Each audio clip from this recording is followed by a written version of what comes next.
Shalom, Om Swastiastu, Namo Buddhaya, Salam Kebajikan. Selamat siang dan salam sejahtera bagi kita semua. Telah hadir bersama kita yang terhormat Sekretaris Kementerian Perencanaan Pembangunan Nasional, Sekretaris Utama Badan Perencanaan Pembangunan Nasional, Ibu Teni Widurianti. Yang kami hormati Deputi Bidang Ekonomi Kementerian PPN Bappenas, Ibu Amalia Adininggar Widyasanti. Yang kami hormati Direktur Jenderal Bina Pembangunan Daerah Bapak Restuardi Daud.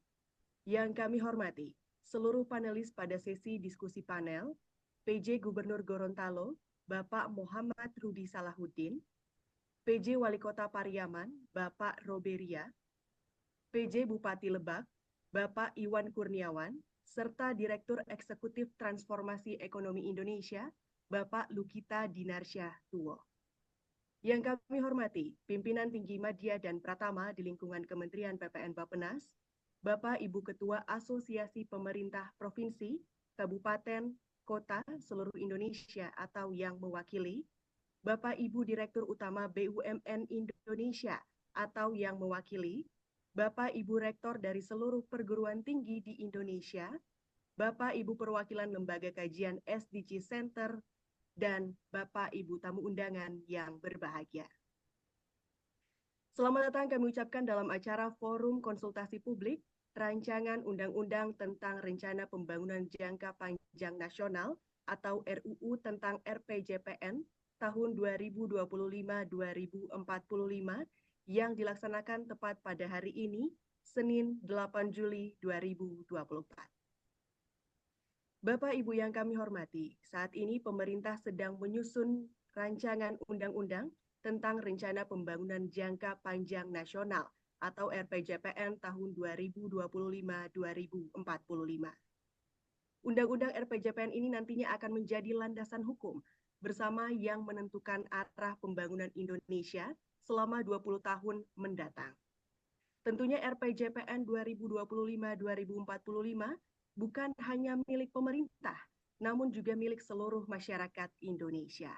Oleh karena itu, pada forum yang sangat berharga hari ini, Kementerian PPN Bappenas sebagai pemrakarsa RUU tentang RPJPN tahun 2025-2045 menggelar forum konsultasi publik untuk menjaring aspirasi, pandangan, serta saran konstruktif dan holistik dari seluruh elemen pembangunan terhadap proses penyusunan serta pokok-pokok substansi RUU tentang RPJPN tahun 2025-2045. Bapak Ibu yang kami hormati, mengawali acara kita pada siang hari ini, marilah kita menyanyikan lagu Indonesia Raya.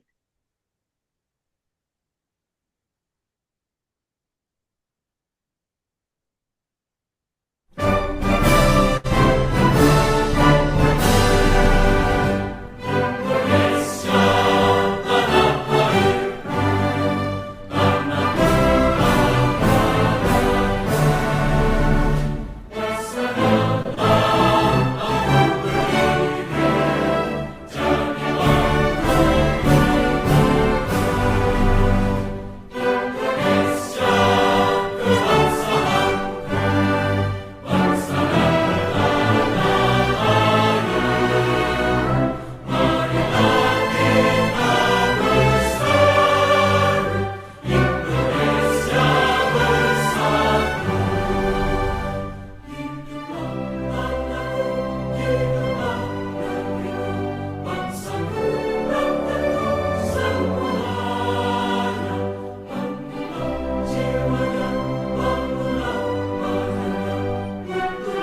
Bapak Ibu yang berbahagia, selanjutnya kita akan mendengarkan sambutan yang akan disampaikan oleh Sekretaris Kementerian Perencanaan Pembangunan Nasional, Sekretaris Utama Badan Perencanaan Pembangunan Nasional, kepada Ibu Teni Widurianti. Kami silakan.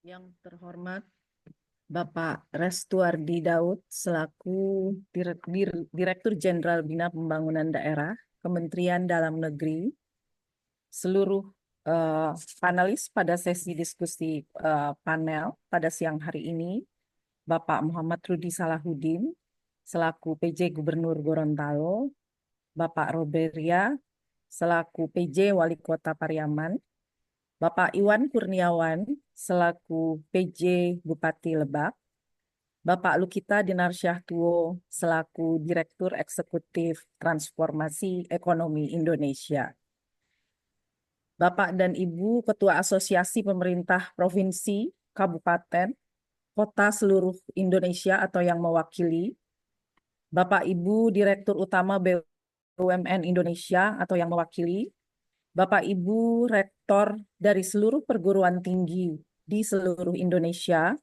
Bapak Ibu perwakilan Lembaga Kajian Sustainable Development Goals Center, Bapak Ibu Eselon 1 dan Eselon 2 Kementerian Perencanaan Pembangunan Nasional Bappenas, Bapak Ibu hadirin yang berbahagia yang tidak dapat saya sebutkan satu persatu. Bismillahirrahmanirrahim. Assalamualaikum warahmatullahi wabarakatuh. Om Swastiastu, Namo Buddhaya, salam kebajikan, dan salam sejahtera untuk Bapak Ibu semua. Selamat siang Bapak Ibu semua. Senang sekali pada sore hari ini kita bisa bertemu dan berkumpul melalui link yang kita sediakan, dan pada hari ini secara daring kita akan melaksanakan konsultasi publik guna menjaring masukan dan aspirasi terkait rancangan pembangunan jangka panjang nasional 2025-2045 yang saat ini undang-undangnya sedang dalam rancangan undang-undangnya sedang dalam pembahasan. Pertama-tama izinkan saya mengucapkan apresiasi dan terima kasih atas kehadiran dan dukungan semua pihak Bapak Ibu yang sudah berkenan hadir.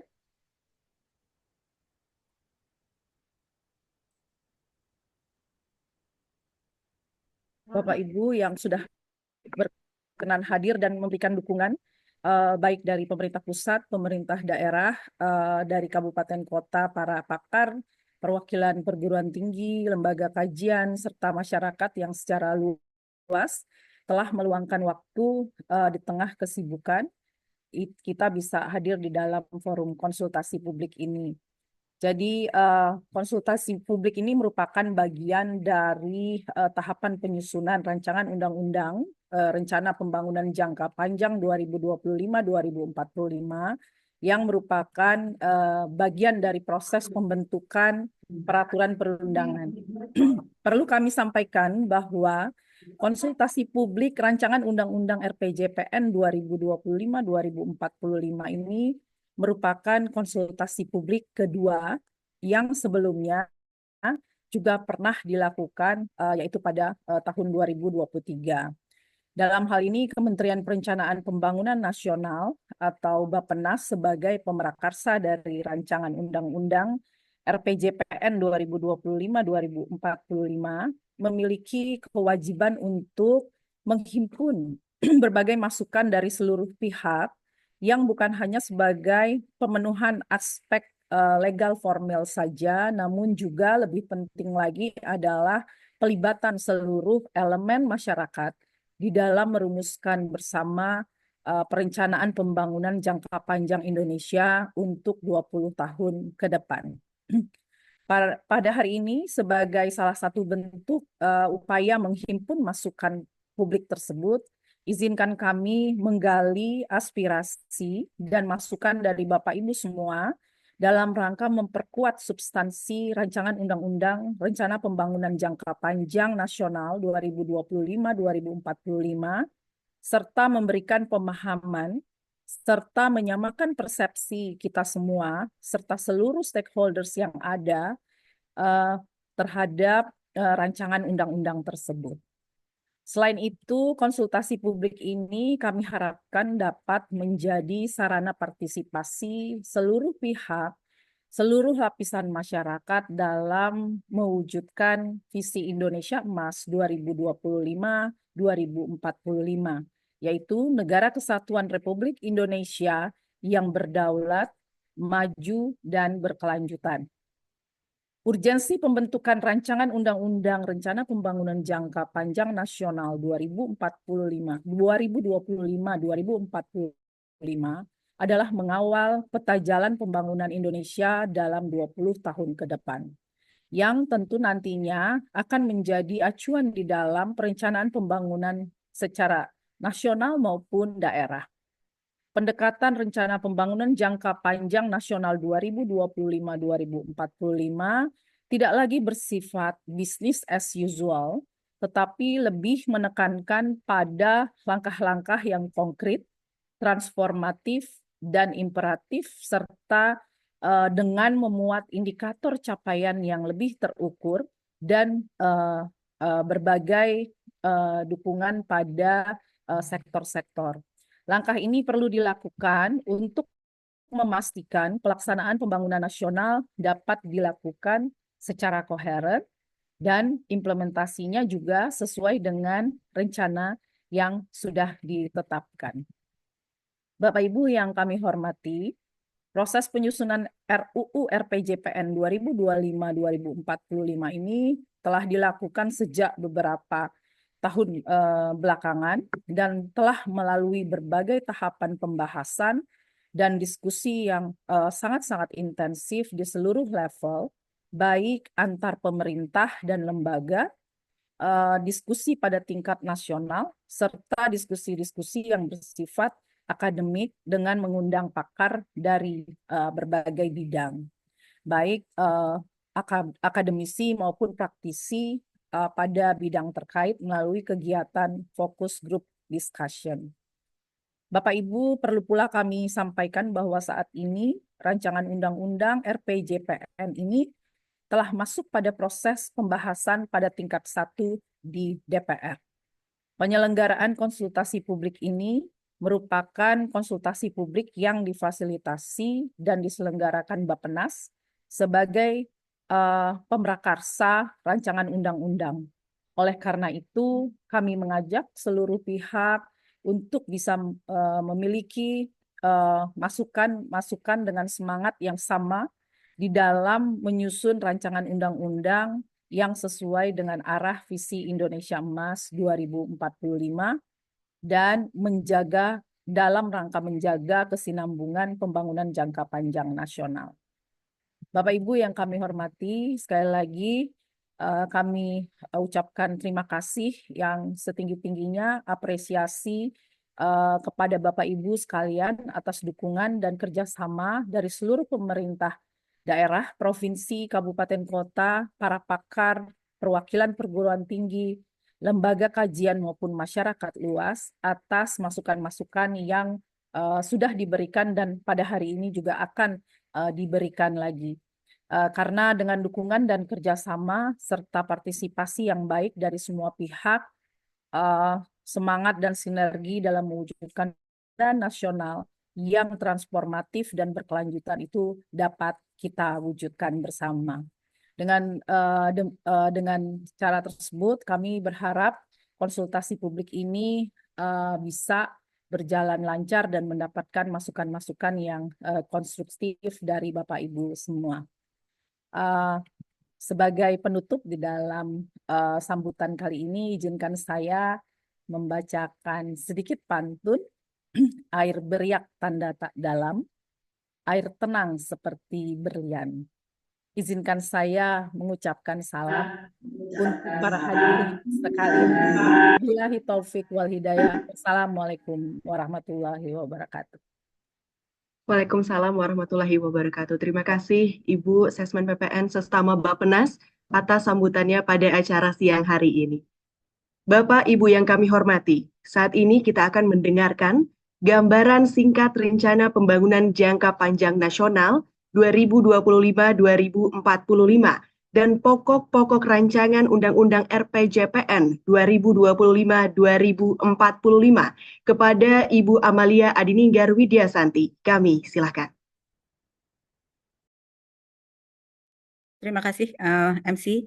Yang saya hormati Ibu Sesmen PPN Sestama Bappenas, Ibu Teni Widurianti, Bapak Resto Ardi Daud, Direktur Jenderal Bina Pembangunan Daerah, seluruh panelis pada sesi diskusi panel pada hari ini, Bapak Rudi Salahuddin sebagai PJ Gubernur Gorontalo, Bapak Roberia selaku PJ Wali Kota Pariaman, Bapak Iwan Kurniawan selaku PJ Bupati Lebak, serta Pak Lukita Dinar Syahtuo sebagai Direktur Eksekutif Transformasi Ekonomi Indonesia, serta Bapak Ibu semua yang hadir dalam acara yang sangat berharga ini.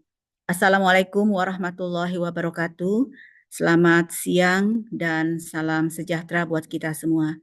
Pada kesempatan yang baik ini, seperti yang tadi sudah disampaikan oleh Ibu Sesmen PPN, Ibu Teni, bahwa pada hari ini kita akan menyampaikan sosialisasi dan ingin menjaring masukan dari Bapak Ibu semua mengenai rancangan undang-undang tentang Rencana Pembangunan Jangka Panjang Nasional tahun 2025-2045.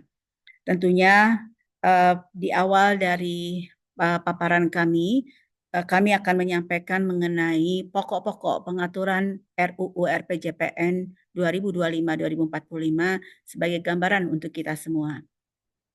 Bapak Ibu yang saya hormati, apabila kami dapat sampaikan di bagian pertama ini, bahwa di dalam pengaturan RUU RPJPN 2025-2045 dinyatakan secara eksplisit mengenai visi bernegara yang merupakan dan tercantum di dalam pembukaan Undang-Undang Dasar 1945, yaitu merdeka, bersatu, berdaulat, adil, dan makmur. Di mana visi RPJPN 2025-2045 adalah merupakan penerjemahan dari visi bernegara kita, dan kemudian untuk 20 tahun ke depan kita merumuskan visi Indonesia Emas 2045 yang merupakan sebagai pandangan bangsa Indonesia mengenai keadaan bangsa yang diinginkan pada saat ulang tahun 100 tahun kemerdekaan Indonesia.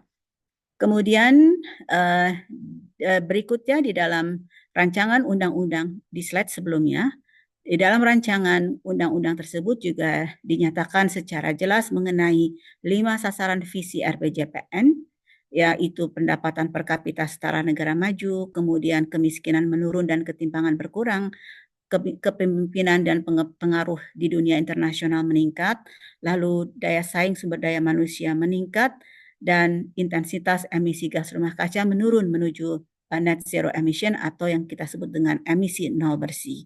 Di dalam RU tersebut juga dituangkan mengenai 8 misi pembangunan yang juga disebut sebagai 8 agenda transformasi Indonesia. Selanjutnya, di dalam rancangan undang-undang RPJPN ini juga diatur mengenai bagaimana periodisasi antara pemerintah pusat dan pemerintah daerah diseragamkan, yaitu periode 2025 sampai 2045. Ini merupakan salah satu langkah untuk kita bisa mengorkestrasikan pembangunan pusat dan daerah. Selanjutnya, berikutnya, di dalam RUU RPJPN ini juga diatur mengenai bagaimana RPJPN tahun 2025-2045 adalah sebagai dasar hukum dan pedoman untuk penyusunan rencana pembangunan seperti rencana pembangunan jangka menengah nasional dan juga RKP, di mana RPJPN 2025-2045 ini adalah sebagai dasar hukum bagi penyusunan RPJMN dan juga RKP. Selanjutnya, RPJPN dalam menyusun RPJPD, maka peran pemerintah pusat di dalam undang-undang ini adalah melakukan fasilitasi, koordinasi, dan asistensi terhadap pemerintah provinsi untuk memastikan keselarasan materi muatan RPJPD provinsi dengan RPJPN. Selanjutnya, Bapak dan sebelum itu, selanjutnya di dalam rangka penyusunan RPJPD Kabupaten Kota, pemerintah Kabupaten Kota wajib berkoordinasi dengan gubernur sebagai wakil pemerintah pusat di provinsi yang bersangkutan. Tentunya dalam rangka penyusunan RPJPD tetap mempertimbangkan otonomi daerah, potensi lokal, dan kearifan lokal. Untuk itu Bapak dan Ibu dalam rangka melaksanakan norma yang diatur di dalam RPJPN 2025-2045 tentang penyelarasan antara RPJPN dan RPJPD, upaya Bappenas dan Kemendagri dalam melakukan penyelarasan ini adalah dengan mengeluarkan surat edaran bersama yang diterbitkan pada bulan Mei tahun 2024 tahun ini, di mana SEB ini disusun bersama oleh Menteri Dalam Negeri dan Menteri PPN untuk penyelarasan periodisasi dan muatan substansi, dan Mendagri dan Menteri PPN melakukan fasilitasi, koordinasi, dan asistensi terhadap Pemda Provinsi. Selanjutnya, SEB ini juga mengatur mengenai penyelarasan dengan SIPD dan RPJPD nantinya ini harus menjadi pedoman bagi calon kepala daerah, dan gubernur harus memastikan penyelarasan RPJPD Kabupaten Kota dengan RPJPD Provinsi. Berikutnya Bapak dan Ibu, mengenai pelaksanaan pengendalian dan evaluasi pembangunan nasional juga diatur di dalam rancangan Undang-Undang RPJPN 2025-2045. Selanjutnya, di bagian kedua dari paparan kami akan menjelaskan secara ringkas mengenai gambaran umum RPJPN tahun 2025-2045, yang dimana dokumen RPJPN ini adalah lampiran dari RUU RPJPN, dan lampiran ini menjadi bagian yang tidak terpisahkan dari RUU RPJPN 2025-2045. Bapak dan Ibu, secara umum kami ingin juga menggarisbawahi bahwa dalam RPJPN 20 tahun ke depan, agenda transformasi menjadi marwah dari pembangunan Indonesia untuk mencapai visi Indonesia 2045, di mana pendekatan RPJPN 2025-2045 tidak lagi bersifat business as usual, tetapi bersifat transformatif, konkret, dan imperatif. Oleh sebab itu, terkait dengan imperatif, kami menyiapkan 45 indikator capaian yang terukur yang dapat mengukur pencapaian dari agenda transformasi untuk 20 tahun ke depan. Sebagai gambaran besar dari isi RPJPN 2025-2045 bahwa visi Indonesia Emas 2025-2045 dinyatakan dan diukur dengan 5 sasaran visi Indonesia. Kemudian diterjemahkan ke dalam 8 misi pembangunan, dan kemudian dituangkan ke dalam 17 arah pembangunan dan diukur melalui 45 indikator utama pembangunan. Di mana maknanya adalah angka-angka ini 17, 8, 45, di mana 5 adalah 5 Pancasila, 17 Agustus 2045 yang kemudian tercermin pada 8 misi pembangunan, 17 arah pembangunan, dan 45 indikator. Selanjutnya, Bapak dan Ibu, secara cepat saja tadi sudah disampaikan oleh Ibu Ses bahwa visi Indonesia Emas 2045 saat ini sebagai hasil kesepakatan dengan DPR adalah negara kesatuan Republik Indonesia yang berdaulat, maju, dan berkelanjutan. Selanjutnya, ini adalah 5 sasaran visi Indonesia Emas 2045 dengan indikator-indikatornya. Lanjut. Dan 8 misi pembangunan atau yang kita sebut juga dengan 8 agenda pembangunan yang mengedepankan transformasi menyeluruh untuk menuju Indonesia Emas 2045, di mana 3 teratas merupakan transformasi Indonesia, yaitu terdiri dari transformasi sosial, transformasi ekonomi, dan transformasi tata kelola. Kemudian ada landasan transformasi dan juga ada kerangka implementasi transformasi dengan jumlah 8 agenda pembangunan. Selanjutnya, kemudian 8 agenda pembangunan tersebut dituangkan ke dalam 17 arah pembangunan. Dan ke-17 arah pembangunan ini diukur dengan 45 indikator utama. Jadi kalau sebagai contoh di dalam agenda transformasi sosial, kita punya tujuan pembangunan atau arah pembangunan. Pertama, kesehatan untuk semua yang kita sebut dengan Indonesia Emas 1 atau IE1. Kemudian IE2 yaitu arah pembangunan kedua, yaitu pendidikan berkualitas yang merata, dan IE3 perlindungan sosial yang adaptif, dan selanjutnya. Ini adalah sebagai beberapa contoh bagaimana dengan transformasi, dengan agenda transformasi, yaitu yang pertama transformasi sosial, di mana dengan transformasi sosial ini Indonesia pada tahun 2045 diharapkan memiliki manusia Indonesia yang unggul dengan tercantum dalam di mana manusia unggul itu karakteristiknya adalah sehat, cerdas dan terpelajar, serta terlindungi dan sejahtera.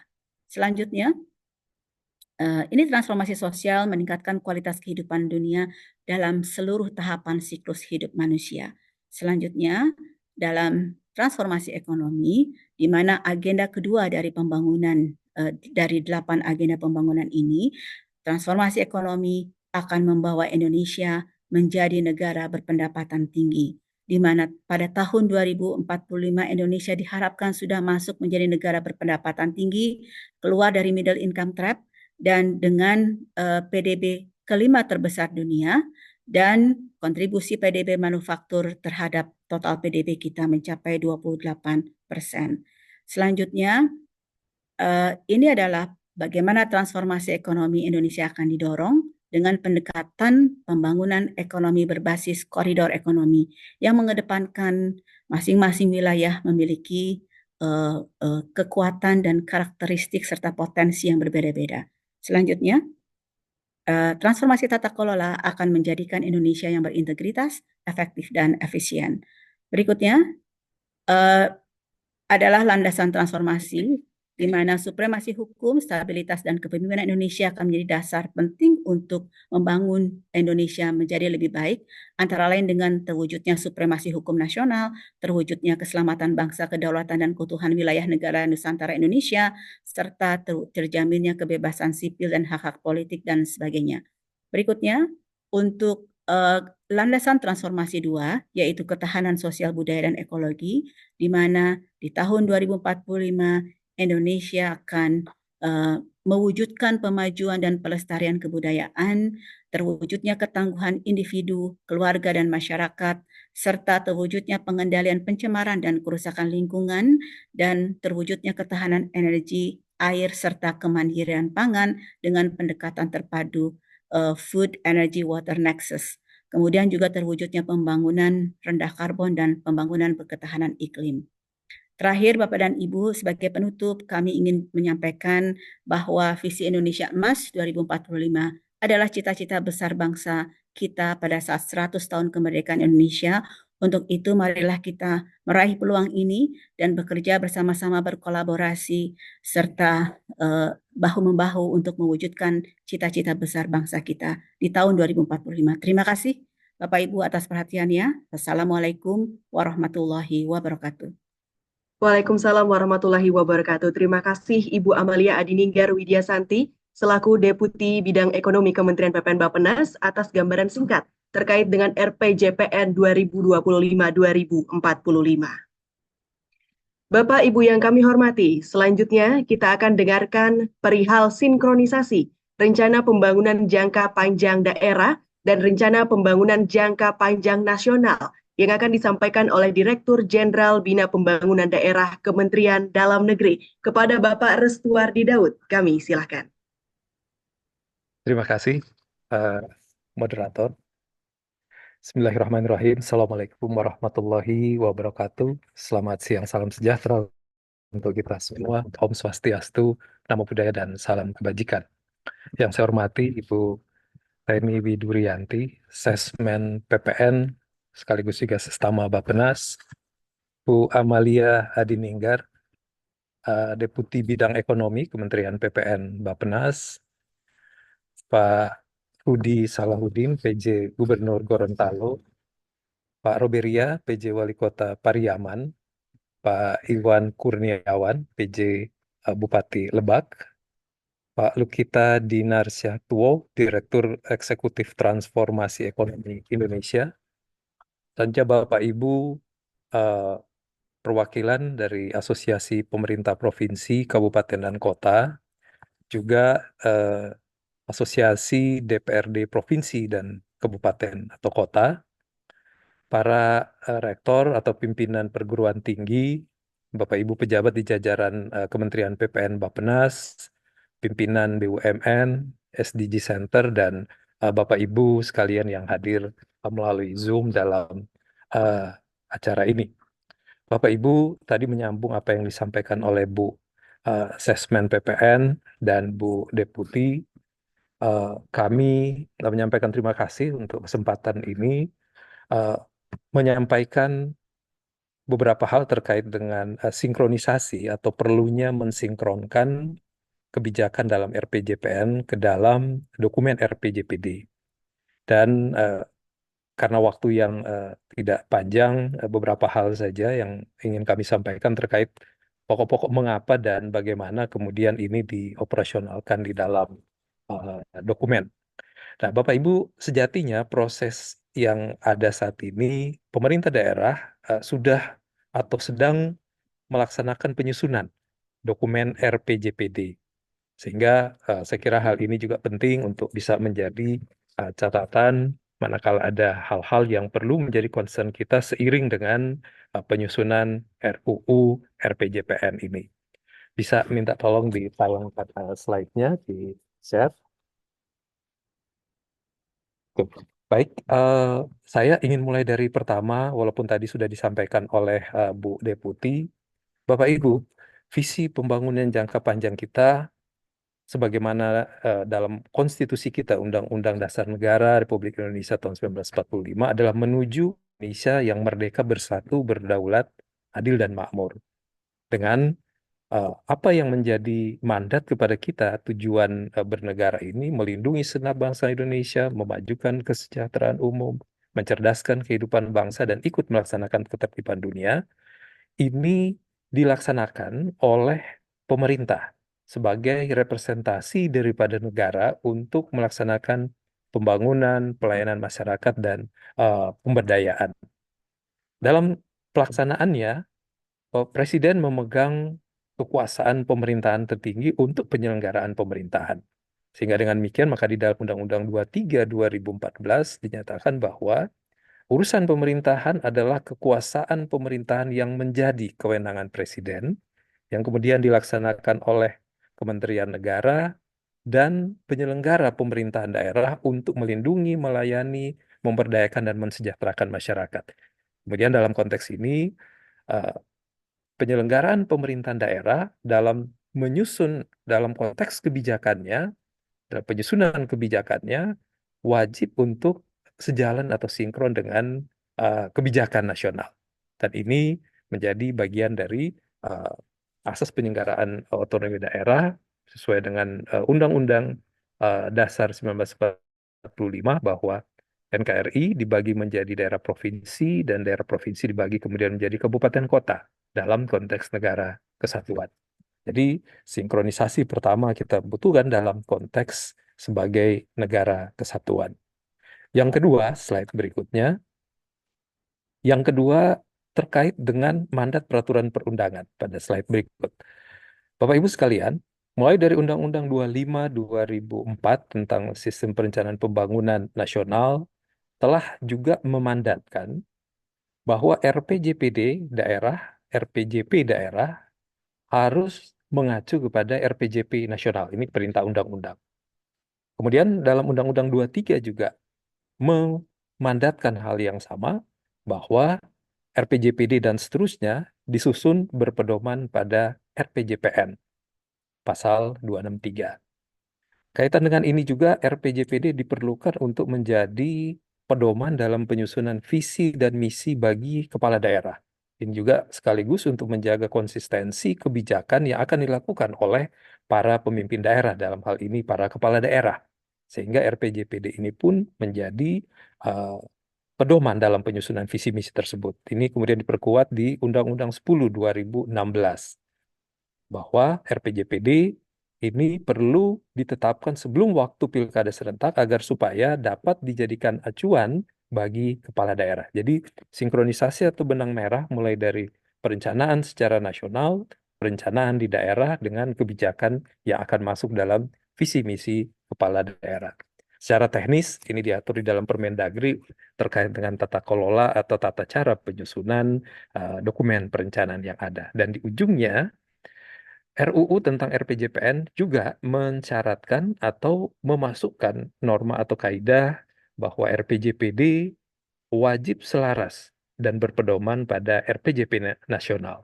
Jadi ada kata-kata wajib karena sejatinya di dalam pelaksanaan juga ada unsur sanksi yang dapat diberikan manakala daerah dalam hal ini tidak memasukkan kebijakan nasional dalam apa namanya pelaksanaan kegiatan atau mengabaikan bahkan tidak menetapkan pun itu juga memperoleh atau diberikan apa ganjaran sanksi administrasi.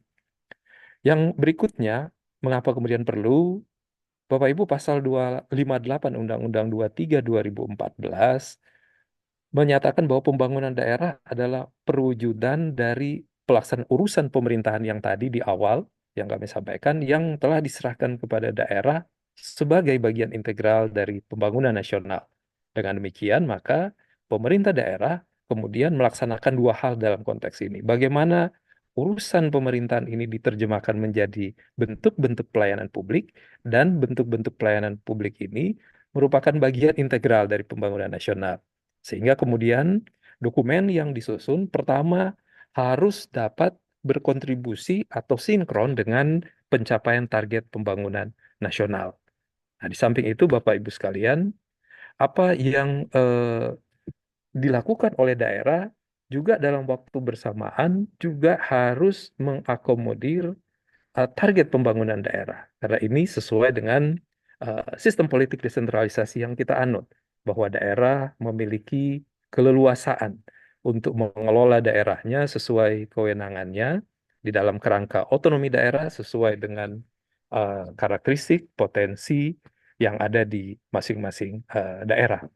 Dan secara keseluruhan bahwa pencapaian tujuan pembangunan daerah ini tadi kembali lagi di urusan tadi merupakan wujud dari pelaksanaan urusan pemerintahan yang sudah diserahkan kepada daerah sebagai bagian integral dari pembangunan nasional. Artinya sekali lagi menegaskan bahwa kebijakan nasional perlu kebijakan daerah perlu atau harus sinkron dengan kebijakan nasional.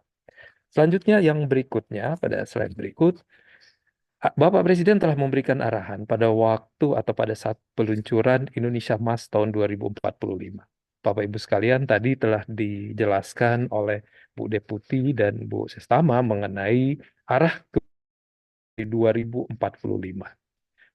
Dan untuk mencapai ini tentu perlu strategi bersama, semuanya. Dan ini menjadi dokumen tidak hanya milik pemerintah, tadi disampaikan oleh Bu Sestama, tetapi juga menjadi dokumen seluruh pihak. Sehingga sekali lagi dalam konteks ini, sinkronisasi itu perlu menjadi bagian yang harus diakomodir di dalam penyusunan dokumen RPJPD. Nah, terkait dengan itu, tadi juga saya kira sudah diuraikan oleh Bu Deputi, ada 3 transformasi yang dilakukan untuk mencapai visi Indonesia Emas 2045, transformasi sosial, ekonomi, tata kelola yang didukung dengan kondisi perlu, ada 2 landasan transformasi dan 3 kerangka implementasinya tadi saya kira sudah dijelaskan. Nah, ini yang kemudian perlu secara konkret dan imperatif juga ini tertuang atau masuk di dalam kebijakan daerah RPJPD. Bapak Presiden memberikan 3 arahan, yang ketiga adalah perlu keberlanjutan dan kesinambungan. Sekali lagi, dalam hal ini sinkronisasi antara dokumen perencanaan RPJPD dan RPJPN ini diperlukan. Selanjutnya, pada slide berikut, lanjut ke slide berikutnya saja, kita loncati tadi ini sudah dijelaskan. Secara umum, kebutuhan atau perlunya untuk menyelaraskan atau mensinergikan atau mensinkronkan ini, pertama adalah bahwa pencapaian tujuan nasional melalui pencapaian tujuan pembangunan daerah ini perlu diwujudkan di dalam proses menyusun RPJPD di daerah. Yang berikutnya adalah menciptakan atau mendorong integrasi, keselarasan, konsistensi, dan sinergi antar dokumen perencanaan di daerah. Kemudian yang ketiga adalah bagaimana RPJPD provinsi bisa selaras dengan RPJP nasional 2025-45. Dan kemudian yang berikutnya adalah bagaimana dukungan perencanaan daerah untuk mencapai visi misi arah pembangunan dan indikator tadi yang disampaikan oleh Bu Deputi, dan bagaimana juga RPJP di daerah bisa menjamin sinkronisasi dengan kebijakan secara nasional. Nah, ini beberapa hal yang menjadi catatan urgensi mengapa ini perlu dilakukan. Pada slide berikut, Bapak Ibu, apa yang kemudian disinkronkan? Nah, ada sekurang-kurangnya ada 7 hal, mulai dari visi, setidak-tidaknya pada visi provinsi, kata-kata maju berkelanjutan tercermin di dalam visi provinsi, sehingga kita bisa mengikat visi dalam satu spirit. Kemudian yang kedua, penyelarasan 5 sasaran visi, tadi sudah diuraikan juga oleh Bu Deputi, termasuk langkah-langkah imperatif untuk penyelarasan 8 misi, 17 arah pembangunan, dan 45 indikator utama pembangunan. Nah, ini juga yang dilakukan oleh Bapak Ibu, khususnya Bapeda saat ini untuk penyusunan RPJPD yang dilakukan. Dan termasuk juga penyelarasan untuk langkah-langkah transformatif dan arah kebijakan. Nah, sehingga Bapak Ibu sekalian, secara konkret apa yang menjadi spirit atau ruh daripada RPJPN ini juga bisa diakomodir di dalam RPJPD. Slide berikutnya, lanjut saja langsung ini tadi, saya kira sama saja. Terkait dengan menginternalisasi, tadi juga saya kira secara sehingga tadi sudah disampaikan oleh Bu Deputi, visi daerah dalam penyusunannya tadi mengacu kepada visi Indonesia Emas. Jadi kita sama, seluruh daerah berkontribusi untuk pencapaian visi Indonesia Emas di 2045, dan kita lebih konkret dan terukur, ada 5 sasaran visi yang diukur untuk tingkat visi, 8 misi pembangunan juga diturunkan di daerah, khusus untuk provinsi juga secara imperatif mengadop angka 5, 8, 17, 45, dan kecuali kabupaten kota menyesuaikan. Sementara kemudian untuk arah kebijakan ini dalam konteks RPJPD ini lebih kepada periodisasi, dan untuk sasaran pokok ini diisi dari untuk RPJPN ini dari arah kebijakan pembangunan sarana, prasarana dan wilayah, termasuk untuk 45 indikator utama pembangunan. Ini yang menjadi hal utama dalam RPJPN maupun RPJPD saat ini adalah lebih terukur dan konkret, sebagaimana yang tadi diuraikan adanya indikator utama pembangunan yang akan mengukur bagaimana pencapaian kita di 2045. Selanjutnya, bagaimana kemudian ini dilakukan? Undang-Undang 23 2014 menyatakan bahwa untuk pencapaian target pembangunan nasional dilakukan koordinasi teknis pembangunan, dan hal ini dikoordinasikan oleh Menteri yang membidangi urusan pemerintahan dan Menteri yang membidangi urusan pemerintahan bidang perencanaan pembangunan. Dalam hal ini Kementerian PPN Bappenas.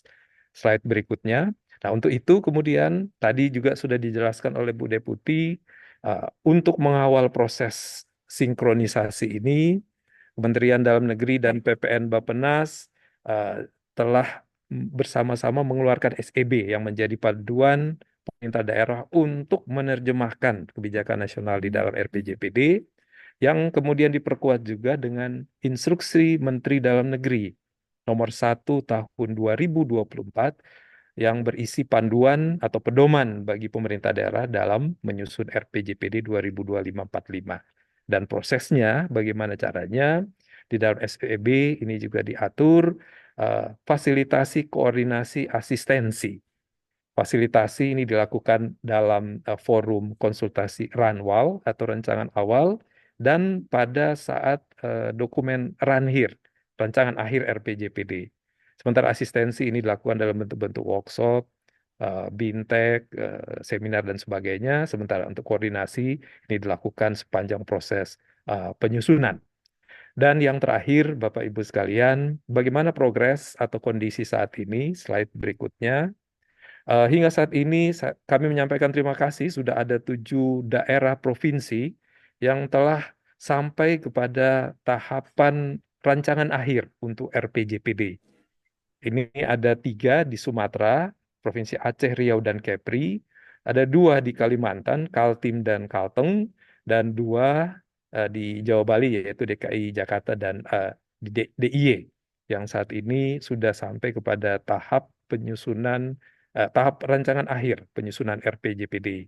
Kami kembali mengingatkan Bapak Ibu, khususnya asosiasi untuk menyampaikan Asosiasi Pemerintah Daerah dan DPRD khususnya, untuk menyampaikan kepada anggotanya bahwa proses penetapan kita diharapkan Agustus ini sudah bisa diselesaikan, agar supaya tujuan dokumen ini dapat menjadi acuan bagi kandidat yang akan ikut kontestasi pilkada ini dapat dipenuhi.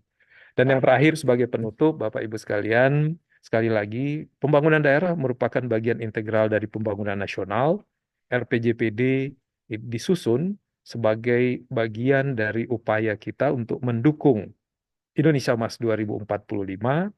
Penyelarasan atau sinkronisasi yang dilakukan tidak menghilangkan prinsip kaidah pelaksanaan otonomi daerah, termasuk juga kearifan lokalnya, tetapi justru diperkuat yang disinkronkan dengan kebijakan nasional.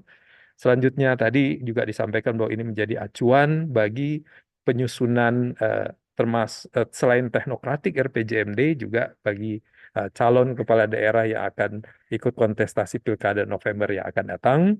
Dan kami berharap dukungan dari APPSI, APKASI, APEKSI, dan seluruh jajaran pemerintah daerah dan stakeholders terkait agar supaya kita dapat sama-sama berkontribusi untuk mewujudkan Indonesia Emas di 2045. Saya kira itu beberapa hal yang dapat kami sampaikan. Terima kasih. Billahi taufiq wal hidayah. Assalamualaikum warahmatullahi wabarakatuh.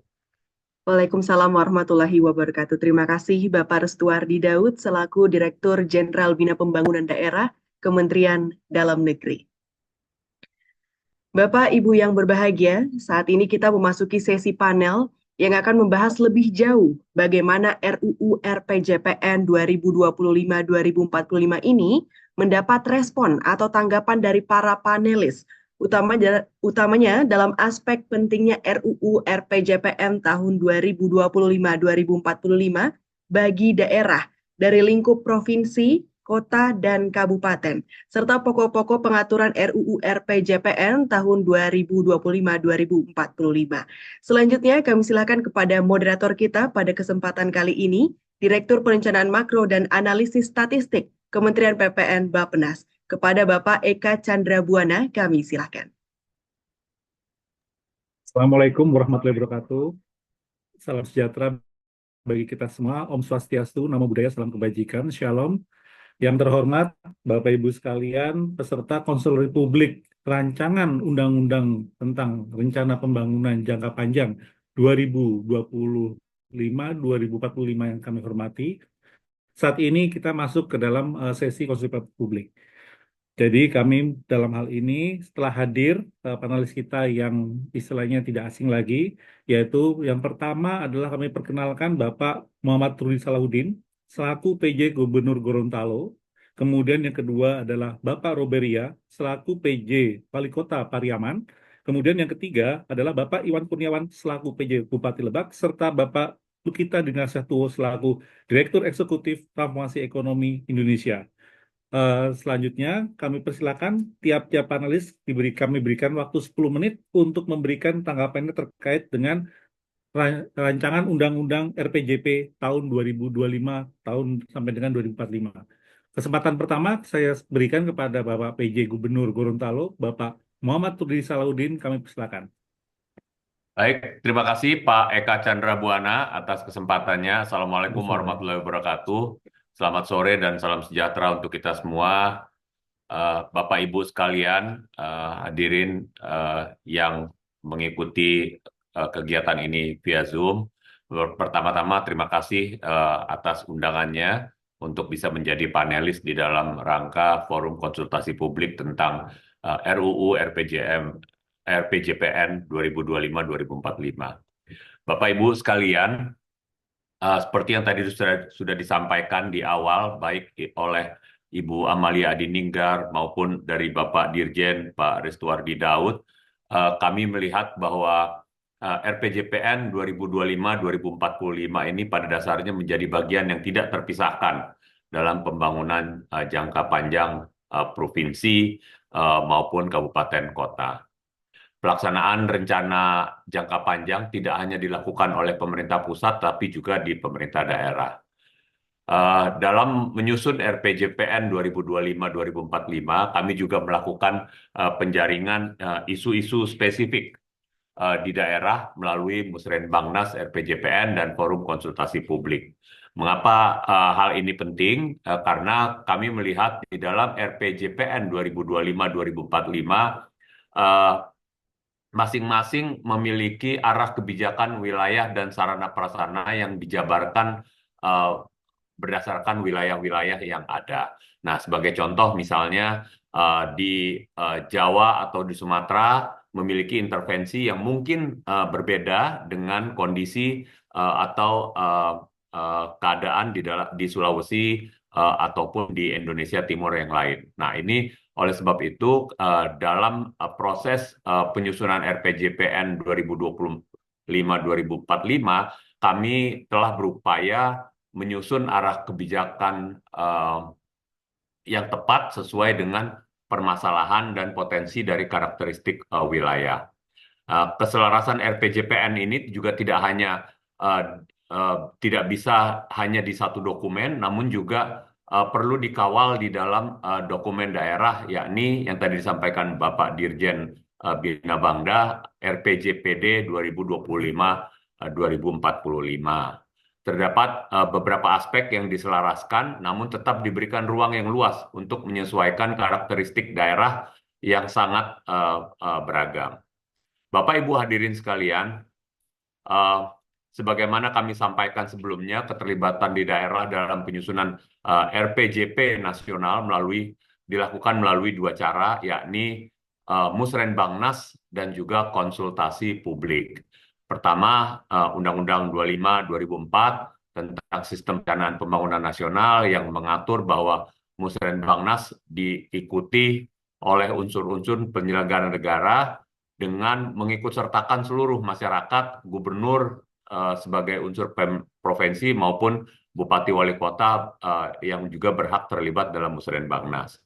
Lalu yang kedua, Undang-Undang Nomor 12 tahun 2011 tentang pembentukan peraturan perundang-undangan mengatur bahwa masyarakat berhak memberikan masukan dalam setiap proses penyusunan peraturan perundang-undangan pemerintah telah melaksanakan konsultasi publik pertama berdasarkan dengan Musrenbangnas bulan Mei 2023.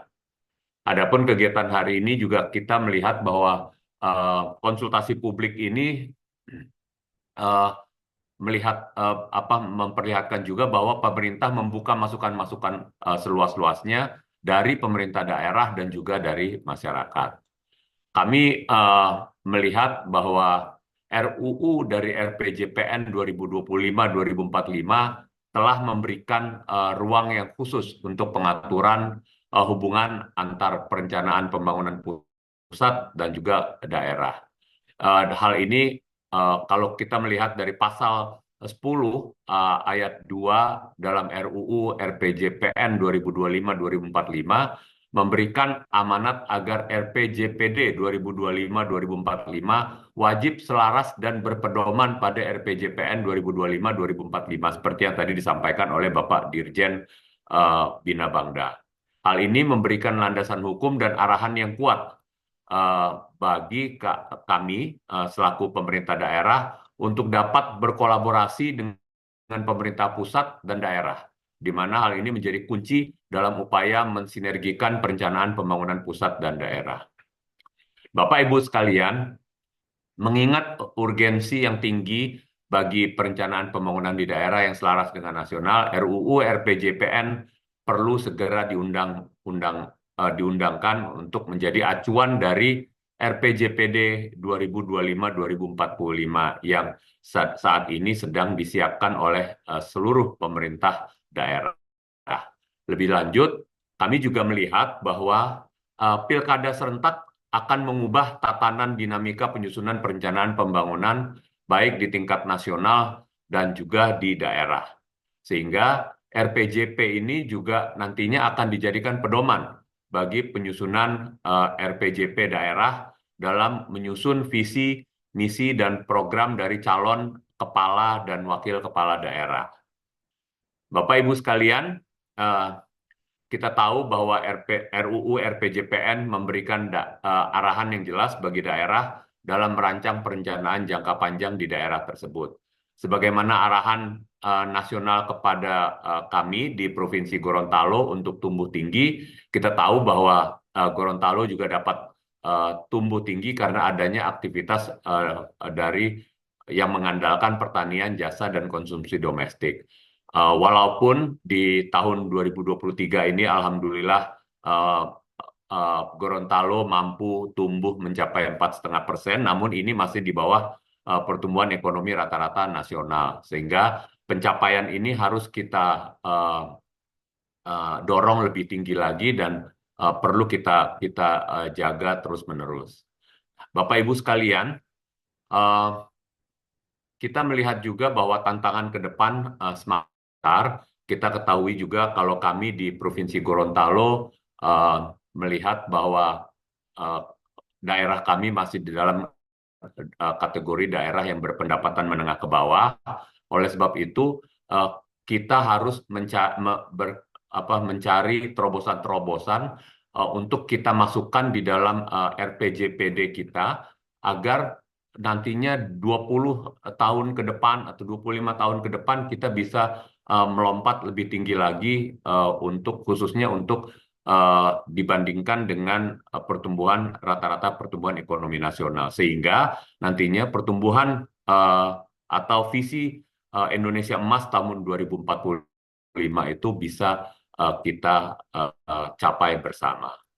Bapak Ibu sekalian, sebelum saya mengakhiri tanggapan, izinkan juga sekali lagi saya menekankan kembali urgensi dari Undang-Undang RPJPN 2025-2045. Yang pertama, kita dalam rangka visi Indonesia Emas 2045 memerlukan dukungan implementasi yang kuat dari sisi kewilayahan. Nah, yang kedua adalah dalam mewujudkan visi Indonesia Emas 2045 diperlukan upaya untuk menjaga kesinambungan pembangunan antara pemerintah pusat dan juga pemerintah daerah agar seluruh tahapan pembangunan dapat terlaksana dengan baik. Dan yang ketiga, berbagai kebijakan strategis yang mendukung upaya transformatif menuju visi Indonesia Emas 2045 harus menjadi komitmen dari setiap elemen pembangunan.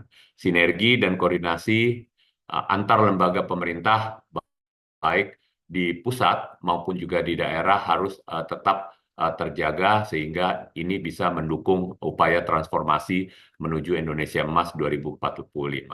Demikian mungkin sebagai tanggapan dari saya. Terima kasih sekali lagi. Assalamualaikum warahmatullahi wabarakatuh. Saya kembalikan kepada Bapak Eka Chandra Buana.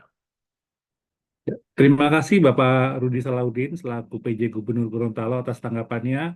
Insya Allah apa yang kita akan bersama bisa menjadikan rancangan pembangunan jangka panjang ini benar-benar jadi acuan untuk Indonesia Emas 2045. Terima kasih atas tanggapannya Bapak. Kami persilakan selanjutnya untuk panelis kedua yaitu Bapak Roberia selaku PJ Wali Kota Pariaman yang akan memberikan tanggapan terkait dengan pokok-pokok pengaturan RUU RPJP. Waktu dan tempat kami persilakan Bapak PJ Wali Kota. Silakan.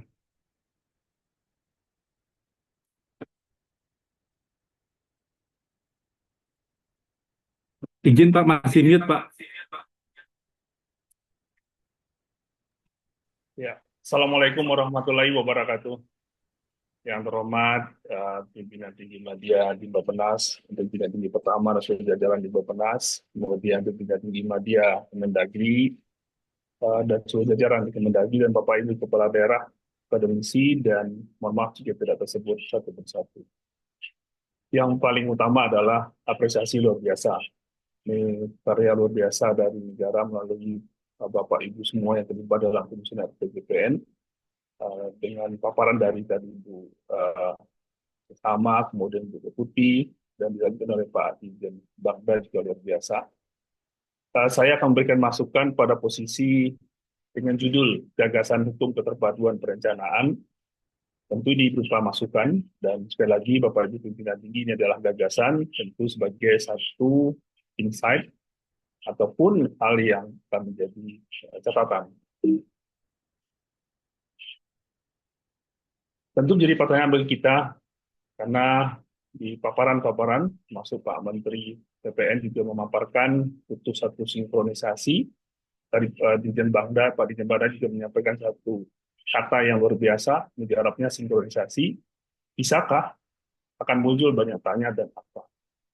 Bapak Ibu semua, tentu kami, khusus saya, selaku PJ Wali Kota Pariaman, pengalaman sudah 9 bulan, menuliskan ini bukan sekedar pada posisi indah di atas kertas. Memang fakta yang saya temukan yang pertama adalah perencanaan belanja yang didahulukan, bukan kemudian pendapatan yang kita keluarkan sehingga tidak terjadi utang-utang. Yang kedua, lokalisasi regulasi. Seringkali dalam kenyataannya kita dalam merencanakan terpikir apa tidak regulasi, kemudian pelaksanaannya kita buat harus ada perda dan perkada.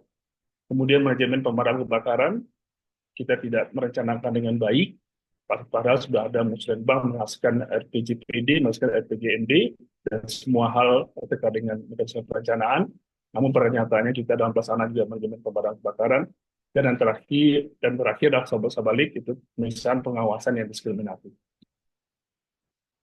Kemudian Bapak Ibu yang kami hormati, pada posisi faktor ketidaksejalanan perencanaan di pusat, kita akui, kita hormati, dan kita angkat topi kepada para pejabat di pusat, cakrawala lebih luas dan nurani perencanaan tak gentar menjadikan perencana pusat memiliki kekuatan dan kebebasan merencanakan prioritas sesuai kebutuhan, kata kuncinya kebutuhan rakyat.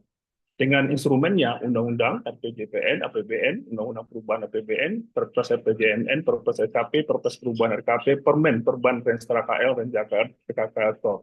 Sementara perencanaan di daerah, lokalistik cakrawala, mohon maaf jika kepada daerah-daerah kurang berkenan, tapi ini memang terjadi dan alamiah lokalistik di daerah, dan ketersandaraan pikiran serta nurani yang menahan-nahan getaran kemunian karena memang pada dipilih oleh rakyat, tentu ada tanda kutip faktor menjaga konstituen dan menjadikan perencana daerah memprioritaskan kepentingan. Dan perbedaan ini tentu kebutuhan dan kepentingan ini menjadikan satu hal yang menjadi kita mengatakan mudah sinkron, mudah selaras, kenyataan tidak demikian.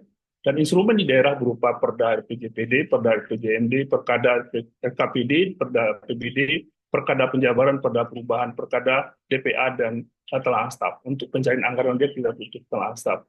Dan semua itu pasti punya tentang waktu dan proses tersendiri.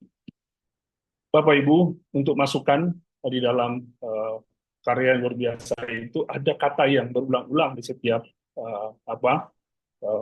transformasi, yaitu ada upaya untuk praregulasi. Berkenan masukan ini jadi insight sendiri, jadi satu pemikiran bagi Bappenas.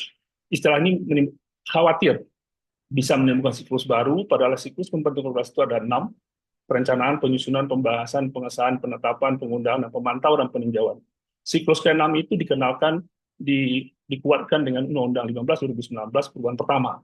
Dan khawatirnya dengan istilah praregulasi akan memunculkan banyak tafsiran dan berdampak yang tidak diharapkan. Kemudian beberapa pemikiran kritis, semoga undang-undang RPJPN yang dihasilkan nanti ada nomorisasi. Perlu penomoran, beberapa bab sudah bagus, ada nomor, sehingga memudahkan nanti dalam perujukan dalam implementasi nantinya. Sehingga juga ada fokus saat kita rujuk, misalkan bab 1, maka di sub-subnya adalah 1 titik soal tabulasi, silakanlah itu dari perencana yang dari pusat yang menentukan. Kemudian konsistensi, kami menemukan satu urutan yang belum konsisten, mungkin karena human error, tapi tidak menjadi suatu substansial. Visi, sasaran, misi, arah, tujuan, dan indikator, atau mana yang benar urutannya, apakah visi, sasaran, arah, tujuan, baru misi. Nah, mana yang benar, semoga ada konsistensi untuk itu, karena pasti akan menjadi role model atau menjadi pedoman patokan bahkan bagi yang sedang kuliah pun. Kemudian keterpaduan pendidikan dan kesehatan, pembangunan bidang kesehatan dan pendidikan sudah saatnya dipadukan secara nasional sehingga memudahkan terwujudnya rakyat yang cerdas dan sehat. Kemudian pemikiran kritisnya adalah dekapitalisasi pokok pikiran. Seringkali di daerah, mohon maaf Bapak Ibu di daerah, tidak ada maksud apa-apa karena mengalami pokok pikiran terserap aspirasi rakyat tidak seharusnya berimplikasi ke anggaran. Kebutuhan sekelompok orang malahan bisa menjadi satu kepentingan dan kapitalisasi sulit dihindari. Pokok pikiran itu adalah tafsiran di daerah adalah berupa proyek. Kemudian pemikiran berikutnya delokalisasi dari regulasi. Tidak seharusnya setiap kebijakan yang sudah ditentukan oleh pemerintah pusat kemudian harus ada perda dan atau pergada.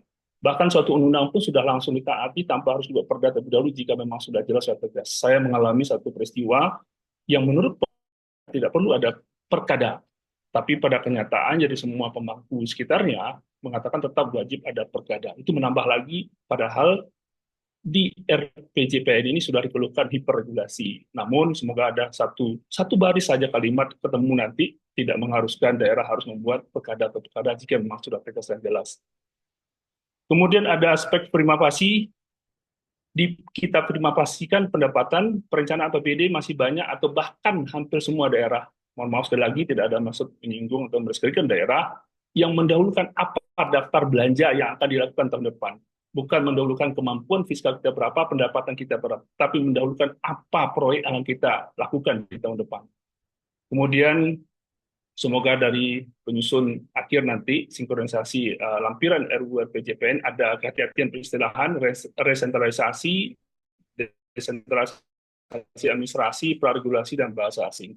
Dan saat Prof. Jimli memberikan masukan, tentu beliau sudah memberikan satu pilihan kata, itu keterpaduan, suatu biasa. Dan pemikiran kritis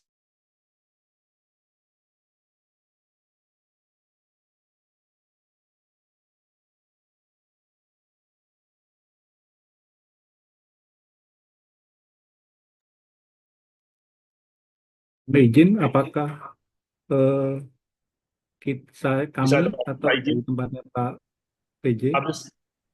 habis waktu Pak. Oh, Pak, silakan Pak. Bisa terusin Pak. masih kedengaran Pak? Masih Pak. Silakan Oke. silakan Pak. Untuk usulan yang di slide terakhir sebagai panelis kedua, dari sekian banyak pemikiran maka disampaikan gagasan mendasarnya itu ditiadakan saja. Mohon maaf Bapak Ibu, toh ini gagasan, tidak ada salahnya untuk saya ungkapkan. Ditiadakan saja RPJPD dan RPJMD dan sebagai gantinya yaitu RPD dan RKND. Sudah cukup dengan RPJPN dan RPJMN, mengingat Indonesia ini NKRI, Negara Kesatuan Republik Indonesia, dengan sistem pemerintahan berupa sistem presidensial. Dan di Undang-Undang 23/2014, DPRD pun adalah bagian dari pemerintahan. DPRD adalah bagian dari eksekutif juga karena pemerintahan. Pemerintahnya memang bukan DPRD, tapi pemerintahan, maka di dalam juga ada DPRD. RPD itu adalah rencana prioritas daerah untuk jangka waktu 5 tahun. Ini usulan, gagasan, berpedoman kepada RPJPN dan RPJM, serta menyesuaikan kebutuhan rakyat di daerah masing-masing. Kemudian RKND, rencana kerja nyata daerah untuk jangka waktu 1 tahun, berpedoman pada RPJPN, RPJMN, dan RPD, serta menyesuaikan dengan kebutuhan rakyat di masing-masing daerah. Gagasan ini tentu bukan berarti akan menegasikan semua lampiran, cukup ada satu alinea tambahan, sehingga pada saatnya bisa diputuskan nanti oleh para pemimpin di 5 tahunan berikutnya, karena ada 4 periode 4 rentang RPJMN, maka dengan ada satu linia tambahan tentu akan bisa diputuskan nanti RPJPD dan RPJMD tentu bisa hilangkan atau dihapuskan. Pasti juga banyak produk hukum juga akan berkurang karena tadi paparan sebelumnya sudah ada. Gitu. Terima kasih banyak, demikian, dan tetap bahagia, luar biasa, salam dan salut kepada Bapak Ibu semua. Wabillahi taufik wal hidayah. Assalamualaikum warahmatullahi wabarakatuh. Waalaikumsalam warahmatullahi wabarakatuh. Terima kasih Pak PJ Wali Kota. Ini sudah memberikan insight yang banyak nih buat kita nih sebagai pemikiran-pemikiran kreatif untuk bagaimana gambaran ke depan Indonesia. Selanjutnya kami persilakan PJ Bupati Lebak Bapak Iwan Kurniawan untuk menyampaikan tanggapannya terkait dengan RU ini. Silakan Pak PJ Bupati Lebak Pak Iwan Kurniawan. Waktu dan tempat kami persilakan. Baik, terima kasih Pak Direktur, Pak Eka, Pak Chandra. Assalamualaikum warahmatullahi wabarakatuh. Salam sejahtera bagi kita semua. Waalaikumsalam. Saya hormati Ibu Deputi, Bapak Dirjen Bina Pembangunan Daerah. Saya mohon maaf sebelumnya tidak menyiapkan PPT. Saya ingin menyambung dari beberapa panelis yang sudah disampaikan dari Pak Gubernur, kemudian dari Pak Wali Kota. Kemudian saya ingin menanggapi dua hal ya terkait dengan pokok pikiran terkait dengan substansi RPJPN 2025-2045. Kemudian saya ingin juga menanggapi urgensi daripada RPJPN 2025-2045 khususnya bagi kami di daerah dan secara khusus lagi bagi kami di kabupaten khususnya yang sedang melakukan proses penyusunan. Yang pertama terkait dengan substansi tentunya sudah berjalan terkait dengan RPJPN 2025 sampai dengan 2045 sudah melalui beberapa tahapan-tahapan yang tentunya kami dari pemerintah daerah sudah mendapat beberapa informasi-informasi terkait dengan substansi sebagaimana yang disampaikan oleh Deputi, di mana ada visi Indonesia Emas 2045, kemudian ada 5 sasaran misi, kemudian ada 8 visi, kemudian 17 arah kebijakan, dan 45 indikator yang tentunya kami di daerah akan melakukan pedoman terhadap arah kebijakan, kemudian visi sasaran yang tertuang di dalam RPJPN 2025-2045. Kami laporkan juga sudah melakukan tahapan demi tahapan sesuai dengan arah kebijakan RPJPN, di mana sudah dilakukan sosialisasi, kemudian konsultasi publik terkait dengan rancangan akhir RPJPN yang sudah disusun, dan itu menjadi salah satu acuan kami dalam proses penyusunan dokumen perencanaan daerah. Yang kami pedomani, yang kami pahami tentunya tidak lepas dari regulasi yang sudah disusun. Kami tadi mendengar dan kami juga sudah mengetahui di mana ada petunjuk surat instruksi Menteri Dalam Negeri sebagai pedoman penyusunan RPJPD bagi kami di tingkat kabupaten maupun di tingkat provinsi, di mana ada 2 substansi hal yang tentunya perlu menjadi pedoman yang tadi disampaikan oleh Pak Dirjen, di mana ada sinkronisasi, ada penyelarasan, kemudian juga ada arah kebijakan penyusunan dokumen perencanaan daerah. Dalam hal ini kabupaten kota tentunya mengacu kepada arah kebijakan yang telah disusun oleh provinsi. Tentunya ada beberapa karakteristik, kemudian prioritas-prioritas daerah yang tentunya juga perlu disusun. Kemudian juga provinsi mengacu kepada arah kebijakan yang telah disusun oleh RPJPN. Ini sudah kami lakukan sesuai dengan pedoman penyusunan RPJPD, kemudian sesuai dengan surat edaran dalam rangka untuk penyelarasan atau sinkronisasi antara dokumen perencanaan daerah dengan dokumen perencanaan di tingkat nasional. Alhamdulillah kami juga sedang berproses di dalam proses penyusunan RPJPD 2025 sampai dengan 2045. Kami juga mengikuti aturan beberapa muatan-muatan yang strategis bahwa ada Indonesia menuju Indonesia Emas di 2025-2045. Kemudian kami turunkan ke 5 sasaran visi, kami turunkan ke 8 visi dan 17 arah kebijakan sampai dengan 45 indikator sesuai dengan apa yang menjadi kebijakan di dalam RPJPN. Kemudian sesuai juga sebagai acuan bagi kita surat edaran bersama terkait dengan penyelarasan. Mudah-mudahan kami bisa melakukan sesuai dengan harapan di mana ada proses penyusunan RPJPD ini targetkan ditetapkan di bulan Agustus sehingga menjadi acuan bagi calon kepala daerah untuk melakukan tahapan-tahapan penyusunan RPJMD maupun RKPD. Namun hal yang kedua yang perlu kami sampaikan yaitu terkait dengan urgensi bagaimana RPJPN 2025-2045 ini sangat penting bagi kami di daerah. Harapan kami RPJPN 2025-2045 segera dapat disahkan sehingga acuan legalitas bagi kami tentunya akan lebih baik apabila RPJPN segera disahkan. Kita ketahui dampak daripada kebijakan undang-undang untuk pilkada serentak ini menjadi momentum yang sangat strategis. Kami apresiasi dan luar biasa kami kepada kawan-kawan Bappenas yang sudah menurunkan substansi dari Indonesia menuju Indonesia Emas tahun 2045 sudah diturunkan 5 sasaran visi, kemudian 5 misi, kemudian 17 arah kebijakan sampai dengan 45 indikator yang tentunya akan mengerucut untuk mewujudkan Indonesia Emas tidak hanya pada tataran di tingkat nasional, tapi tataran di tingkat provinsi, tataran di tingkat kabupaten kota akan selaras.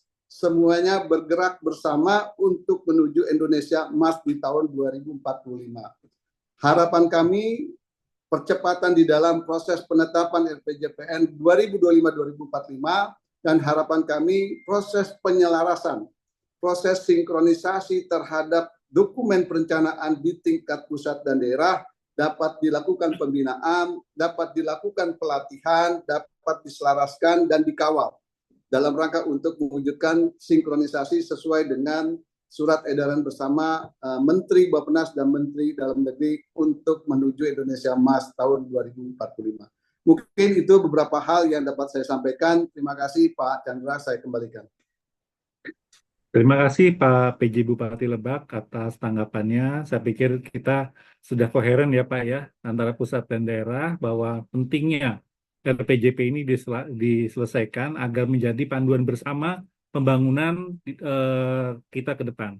Selanjutnya, tanpa membuang waktu, kami persilahkan Bapak Lukita Dinar Syahtuo sebagai Direktur Eksekutif Transformasi Ekonomi Indonesia untuk menyampaikan tanggapan atas RUU RPJP yang tengah kami dibahas dengan DPR. Waktu dan tempat kami persilahkan Pak Lukita. Terima kasih Pak Chandra, yang saya hormati Ibu Deputi Bidang Ekonomi, Ibu Sesmen, Pak Dirjen Bangda, lalu rekan-rekan panelis, PJ Gubernur Gorontalo, PJ Bupati Lebak, PJ Wali Kota Pariaman, dan segenap peserta konsultasi publik yang saya hormati. Mohon maaf tidak disebutkan satu persatu. Assalamualaikum warahmatullahi wabarakatuh. Selamat sore, salam sejahtera untuk kita semua. Dalam waktu yang 10 menit ini coba saya ingin memberikan beberapa hal terkait dengan apa yang sedang dibahas terkait RUU RPJPN dan tadi sudah disampaikan oleh beberapa pemapar dan tentu juga dari panelis sebelumnya. Izinkan saya untuk men-share bahan.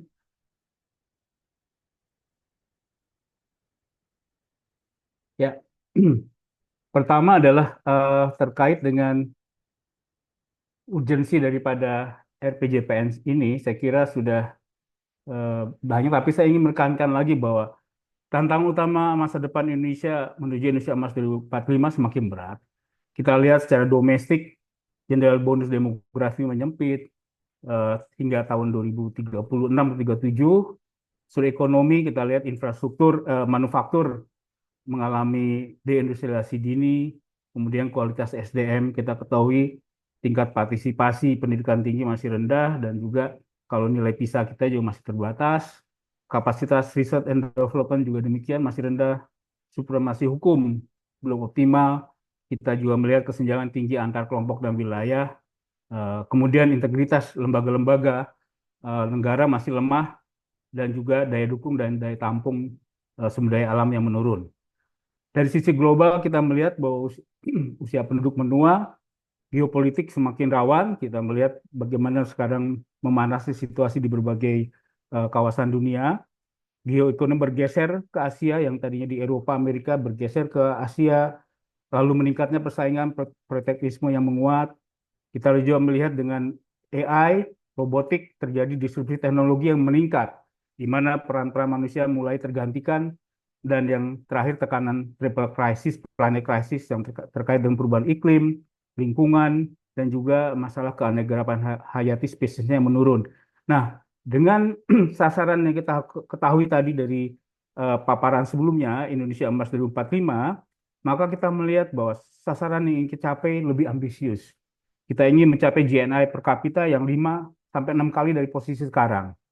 Oleh karena itu, pendekatan penyusunan RPJPN 2025-2045 memang harus berbeda dibanding dengan RPJPN sebelumnya.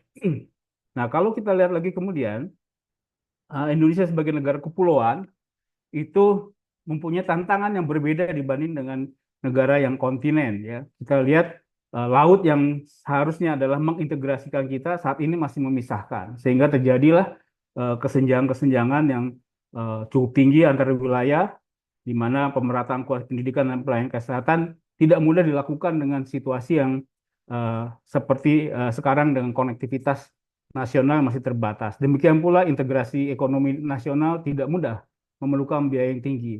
Pembangunan infrastruktur juga memerlukan biaya yang lebih mahal dibanding kalau kita bicara tentang negara-negara yang berbasis kontinen. Nah, dengan situasi demikian, maka adalah sangat penting ke depan pembangunan wilayah itu menjadi sangat penting. Konsep DIS, tematik, holistik, integrated, dan spasial betul-betul harus dilaksanakan secara efektif dan konsisten, menjaga koherensi pusat, daerah, dan antar daerah. Kemudian juga pembangunan nasional yang merupakan integrasi dari pembangunan daerah tetap memperhatikan adanya kearifan lokal, kondisi daerah. Tidak ada resep yang berlaku untuk semua. Ya. Tapi juga tetap ditekankan adanya semangat keberpihakan. Ketiga, pentingnya mulai menyebarkan pembangunan, pusat-pusat pertumbuhan sesuai keunggulan wilayah.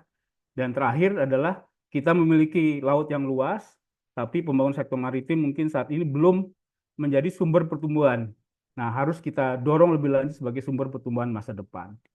Nah, apa yang kita lihat dari rumusan RPJPN yang sekarang, memang saya sudah melihat adanya perbedaan yang sangat menonjol, dan ini patut diapresiasi kepada teman-teman di Bappenas yang telah menyusun RUU RPJPN ini, bahwa dari sisi visi tentu tidak ada yang perbedaannya jauh, visi sudah dijelaskan tadi, tetapi yang penting adalah bahwa dibanding dengan RPJP 1, sekarang ini ada sasaran visi.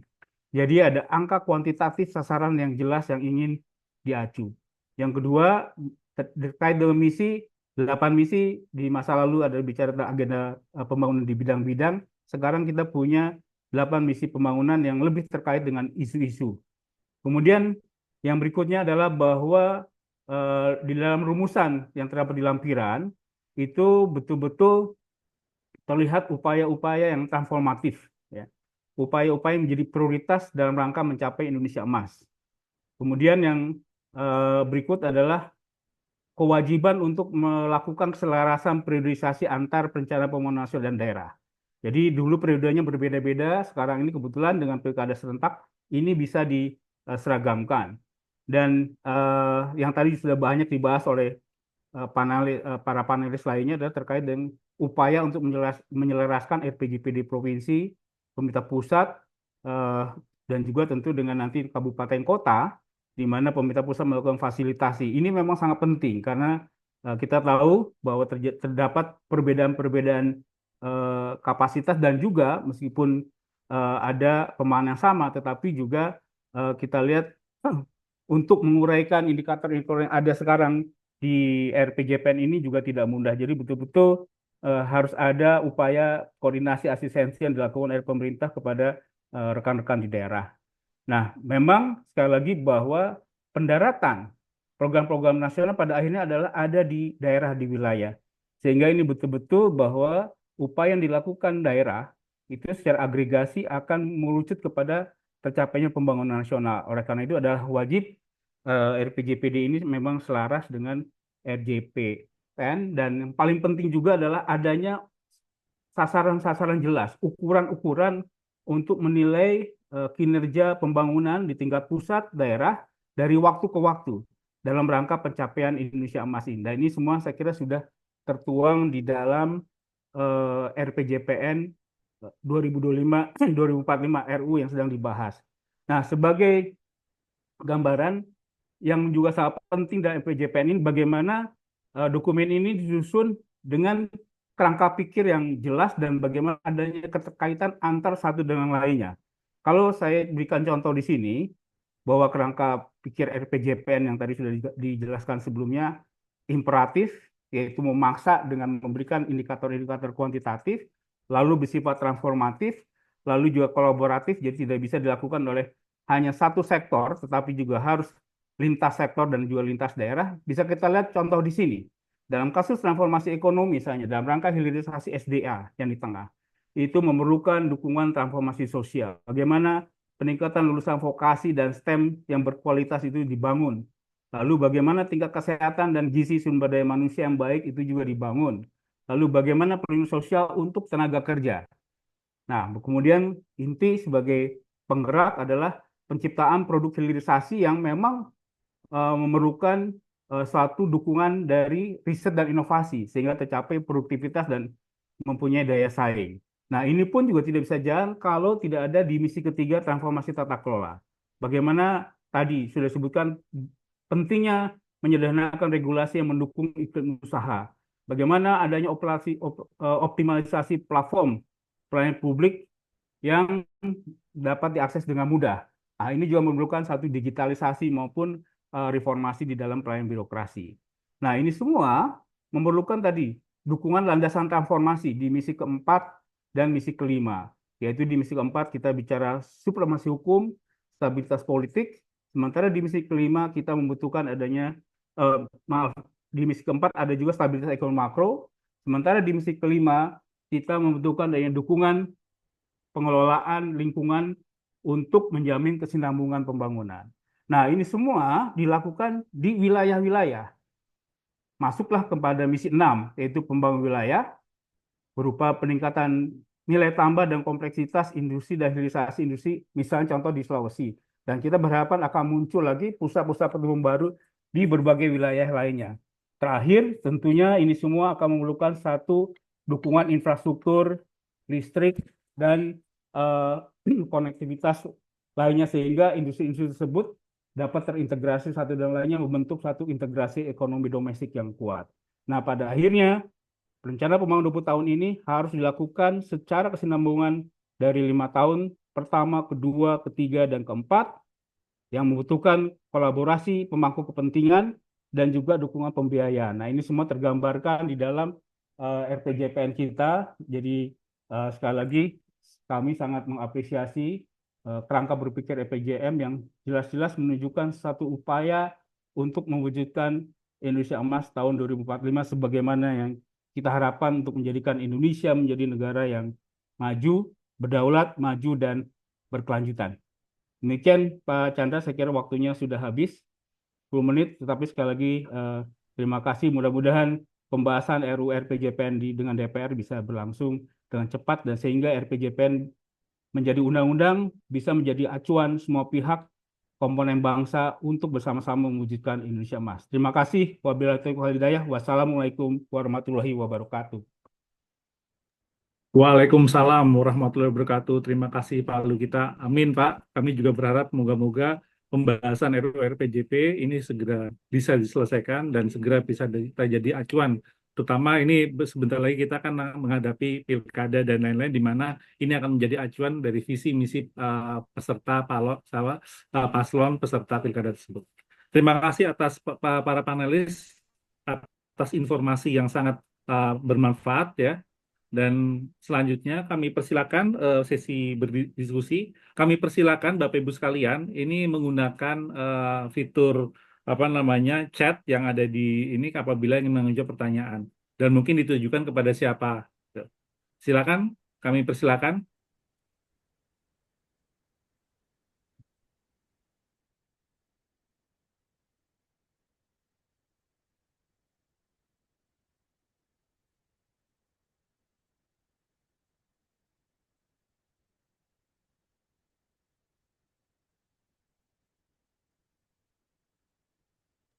Sebagai informasi Bapak Ibu sekalian, buku RPJP yang versi draft rancangan akhir itu bisa di-download di website www.indonesia2045.go.id.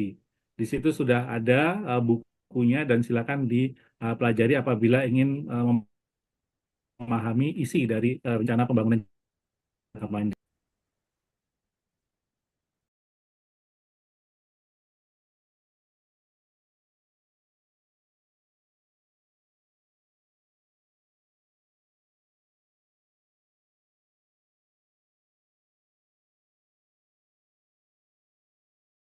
Oh, satu, Bapak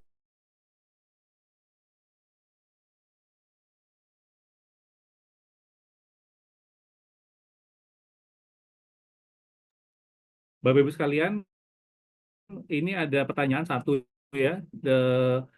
Apakah kebijakan dan program dalam RPJP ini nantinya akan menjadi pedoman bagi para registrator atau calon anggota DPR dan DPD sebagai materi dalam kampanye mereka?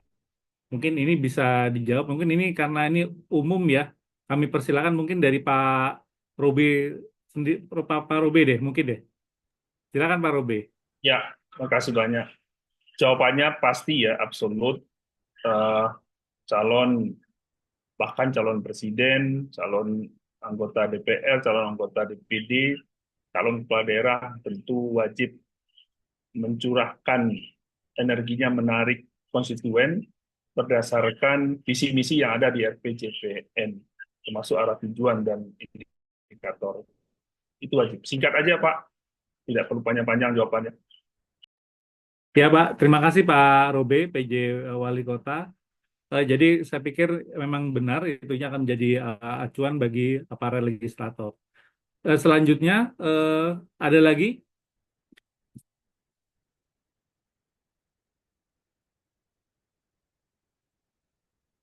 Oke, bagaimana ini ada pertanyaan lagi, bagaimana pemerintah mengontrol apa yang telah direncanakan dalam RPJP agar dapat dilaksanakan oleh kementerian hingga pemerintah daerah?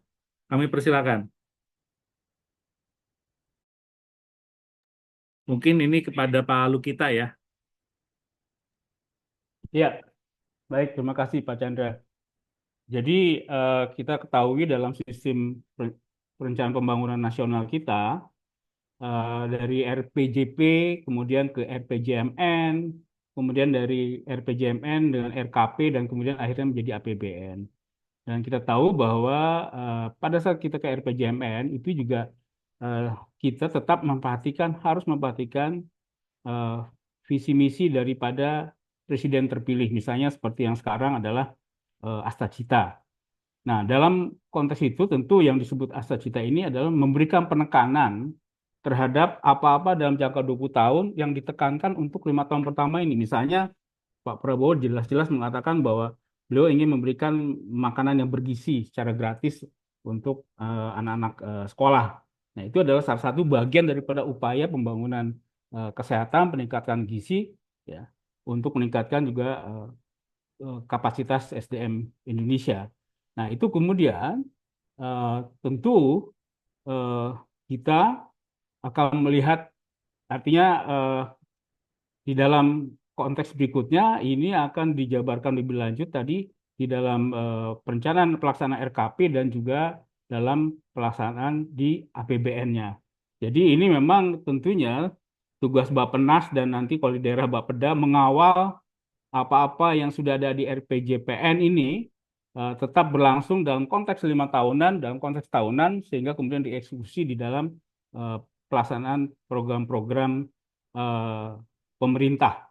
Ya. Dan ukurannya nanti tentu akan dilihat nanti di dalam tadi ada 45 indikator untuk mengukur apakah hal-hal tersebut sudah dilaksanakan dengan baik, tetapi namun demikian pasti ada penekanan-penekanan yang setiap 5 tahun, dan ini juga sesuai dengan tahapan daripada RPJPN 5 tahun yang ditetapkan 5 tahun sekali di dalam dalam tahapan RPJPN itu sudah ada apa-apa yang harus menjadi perhatian ditekankan setiap 5 tahun pertama, kedua, ketiga, dan keempat, dengan menggabungkan apa juga yang menjadi fokus daripada pimpinan nasional terpilih dan juga pimpinan daerah terpilih. Demikian Pak Chandra, terima kasih. Oke, terima kasih Pak Lukita ya. Nah, ini ada pertanyaan, mungkin ada 2 lagi, tapi mungkin bisa jawab dengan singkat ya.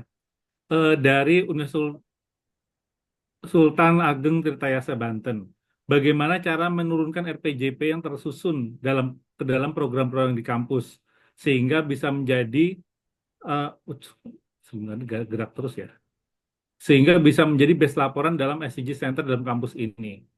Itu ada satu. Kemudian apakah RPJP itu sampai ke daerah juga disosialisasikan kepada korporasi yang nantinya dapat disinkronkan terhadap program-program yang didanai oleh dana CSR untuk pembangunan di daerah. Mungkin ini karena ini terkait dengan dengan kampus, dengan daerah, kami persilakan untuk yang daerah, kami persilakan Pak Bupati Lebak bisa menjelaskan, kemudian yang kampus terkait dengan SDGs kami persilakan Pak Lukita. Silakan. Baik Pak, mungkin yang pertama terkait dengan penurunan program dan kegiatan di dalam dokumen perencanaan daerah. Izin Pak, kedengaran Pak Chandra. Silakan Pak, silakan Pak. Ya, baik. Pertama, kami ini sangat dengan kebijakan di dalam dokumen RPJPN saat ini yang disusun dengan adanya visi Indonesia Emas 2045, kemudian dijabarkan ke dalam 5 sasaran, kemudian 8 misi, 17 arah kebijakan, dan 45 indikator ini yang akan memudahkan kita untuk mensinkronkan dan menurunkan ke dalam program dan kegiatan, serta mengukur ke dalam program dan kegiatan yang dituangkan ke dalam dokumen perencanaan di tingkat provinsi maupun di tingkat kabupaten kota. Artinya kita punya ukuran yang jelas terkait dengan turunan daripada RPJPN yang telah ditetapkan. Kita punya 8 misi, kita punya 17 arah kebijakan, kemudian kita punya 45 indikator yang dijabarkan ke dalam program dan kegiatan yang tentunya akan mengukur terhadap capaian-capaian strategis untuk selaras dengan dokumen perencanaan di tingkat provinsi maupun di tingkat kabupaten kota.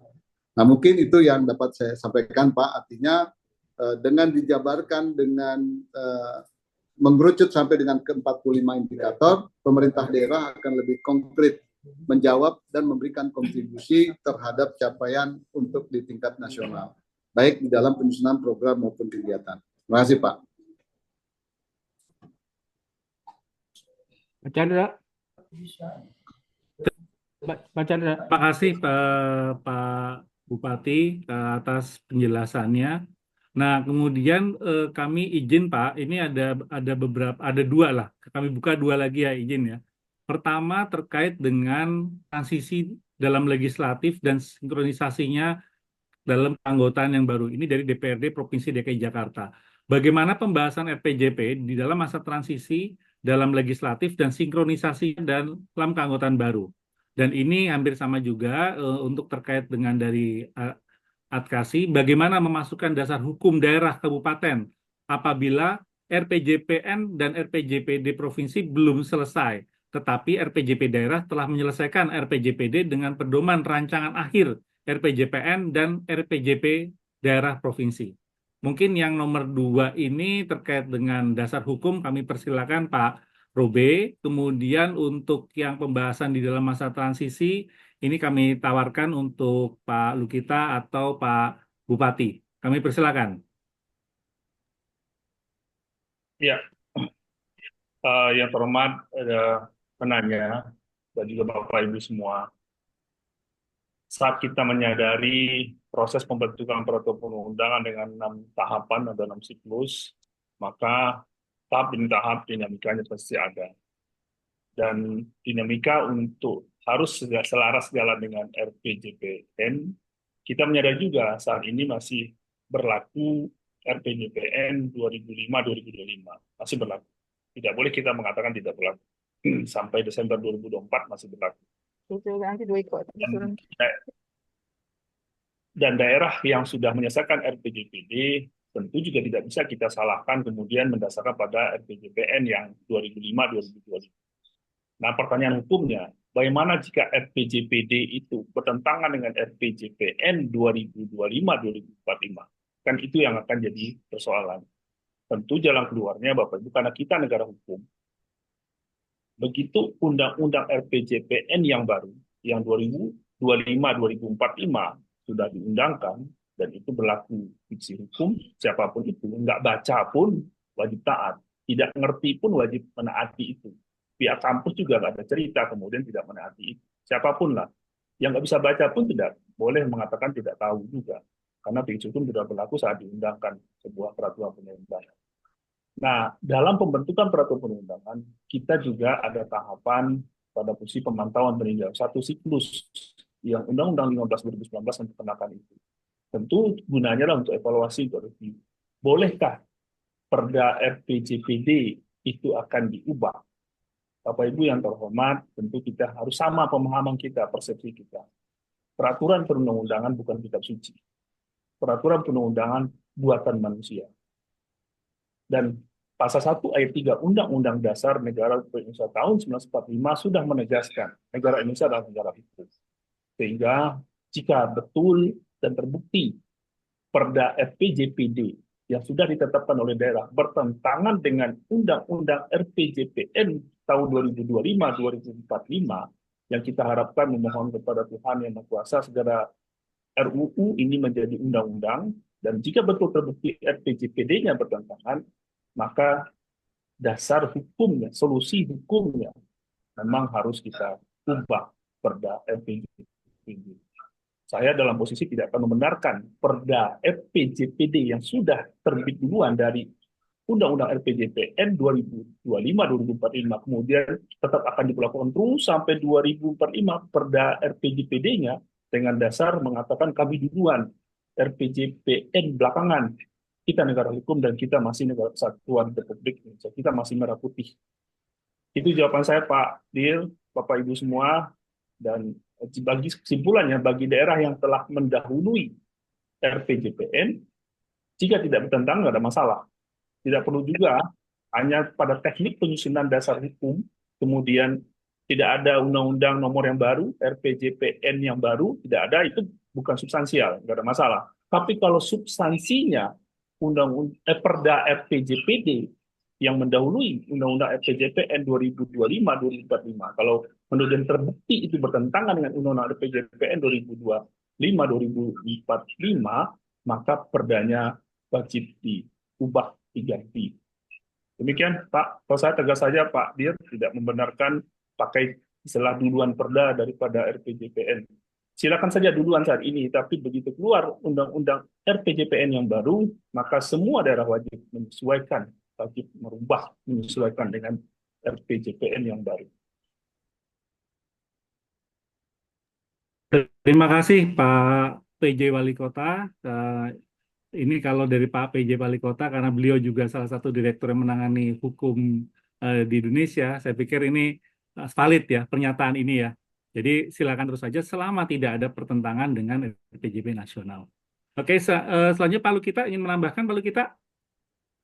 Yang terkait yang ini atau yang pertanyaan berikutnya, Pak Chandra? Pertanyaan berikutnya, Pak. Izin, Pak.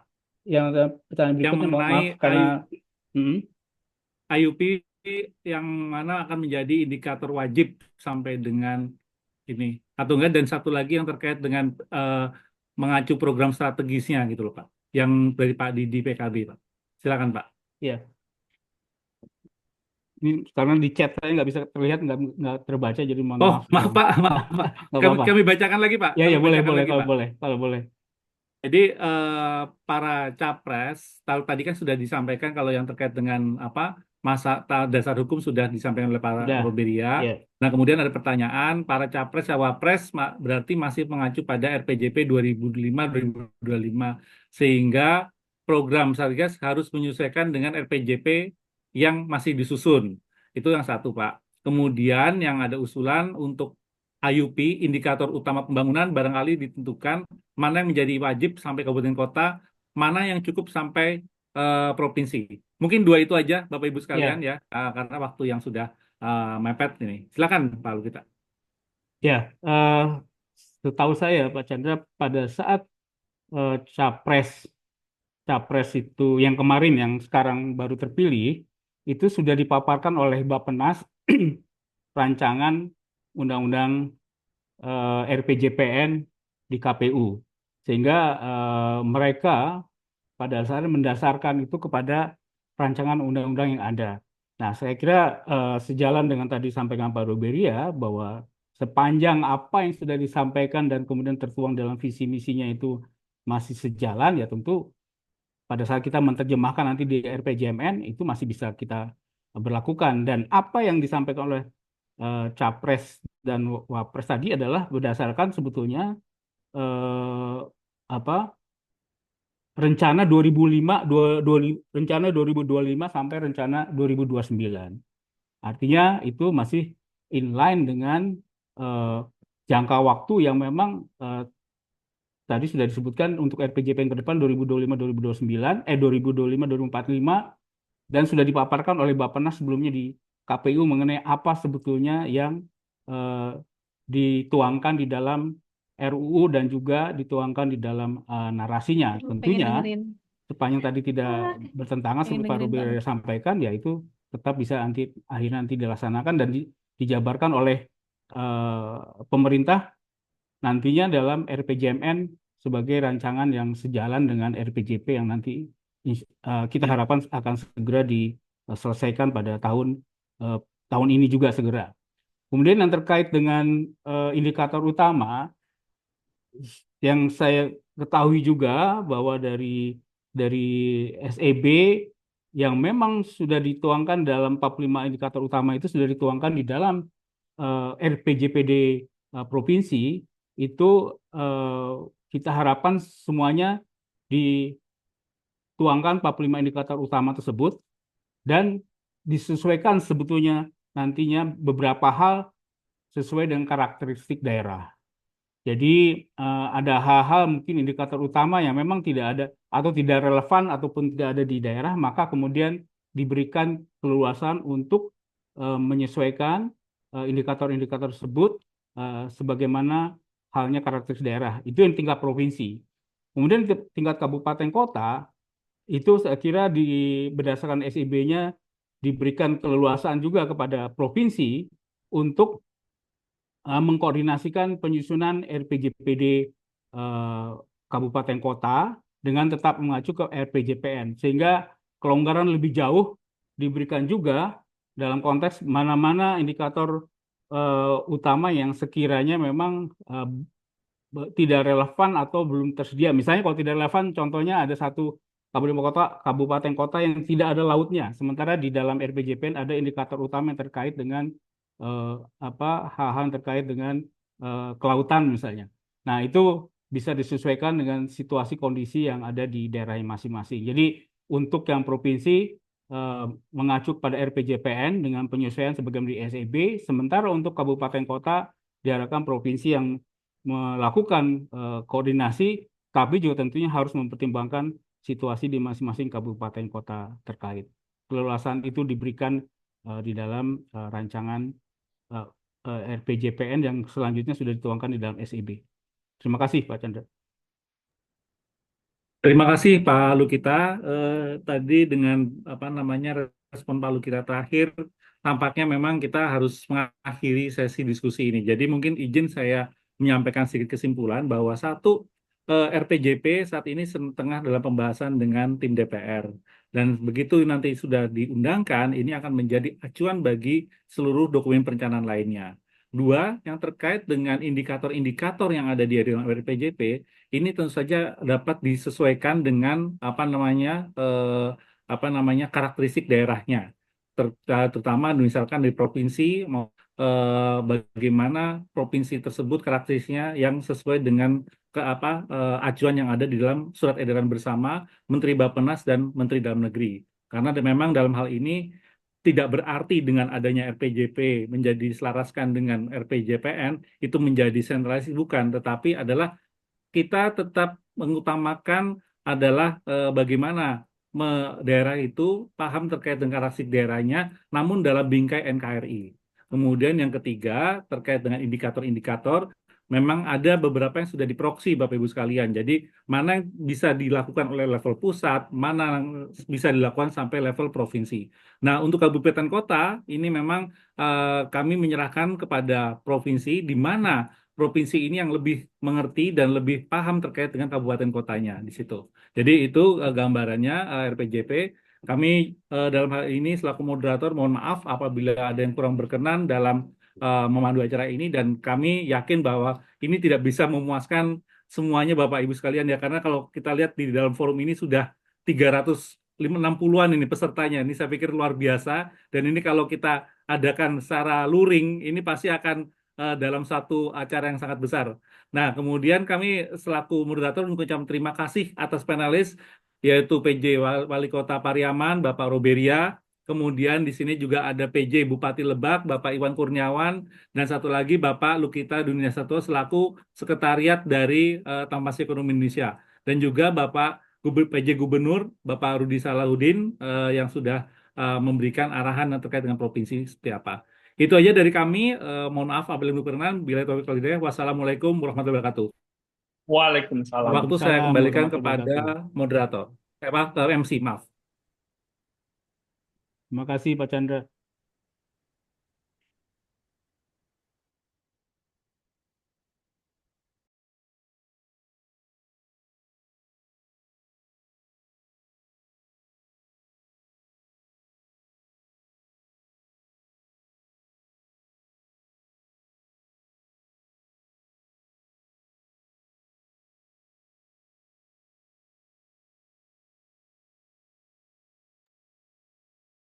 Selamat sore Bapak Ibu. Demikian disampaikan acara forum konsultasi publik pada hari ini. Terima kasih banyak atas kehadiran dari Pak Lukita, Pak Iwan Kurniawan, Pak Roberia, kemudian Pak Rudi, dan juga Bu Teni dan juga Bu Winnie yang telah menghadiri diskusi forum konsultasi publik pada hari ini. Saya tutup acara pada hari ini. Semoga apa yang telah kita diskusikan dapat bermanfaat bagi kita semua. Wabillahi taufiq wal hidayah. Wassalamualaikum warahmatullahi wabarakatuh. Terima kasih Bapak Ibu semua.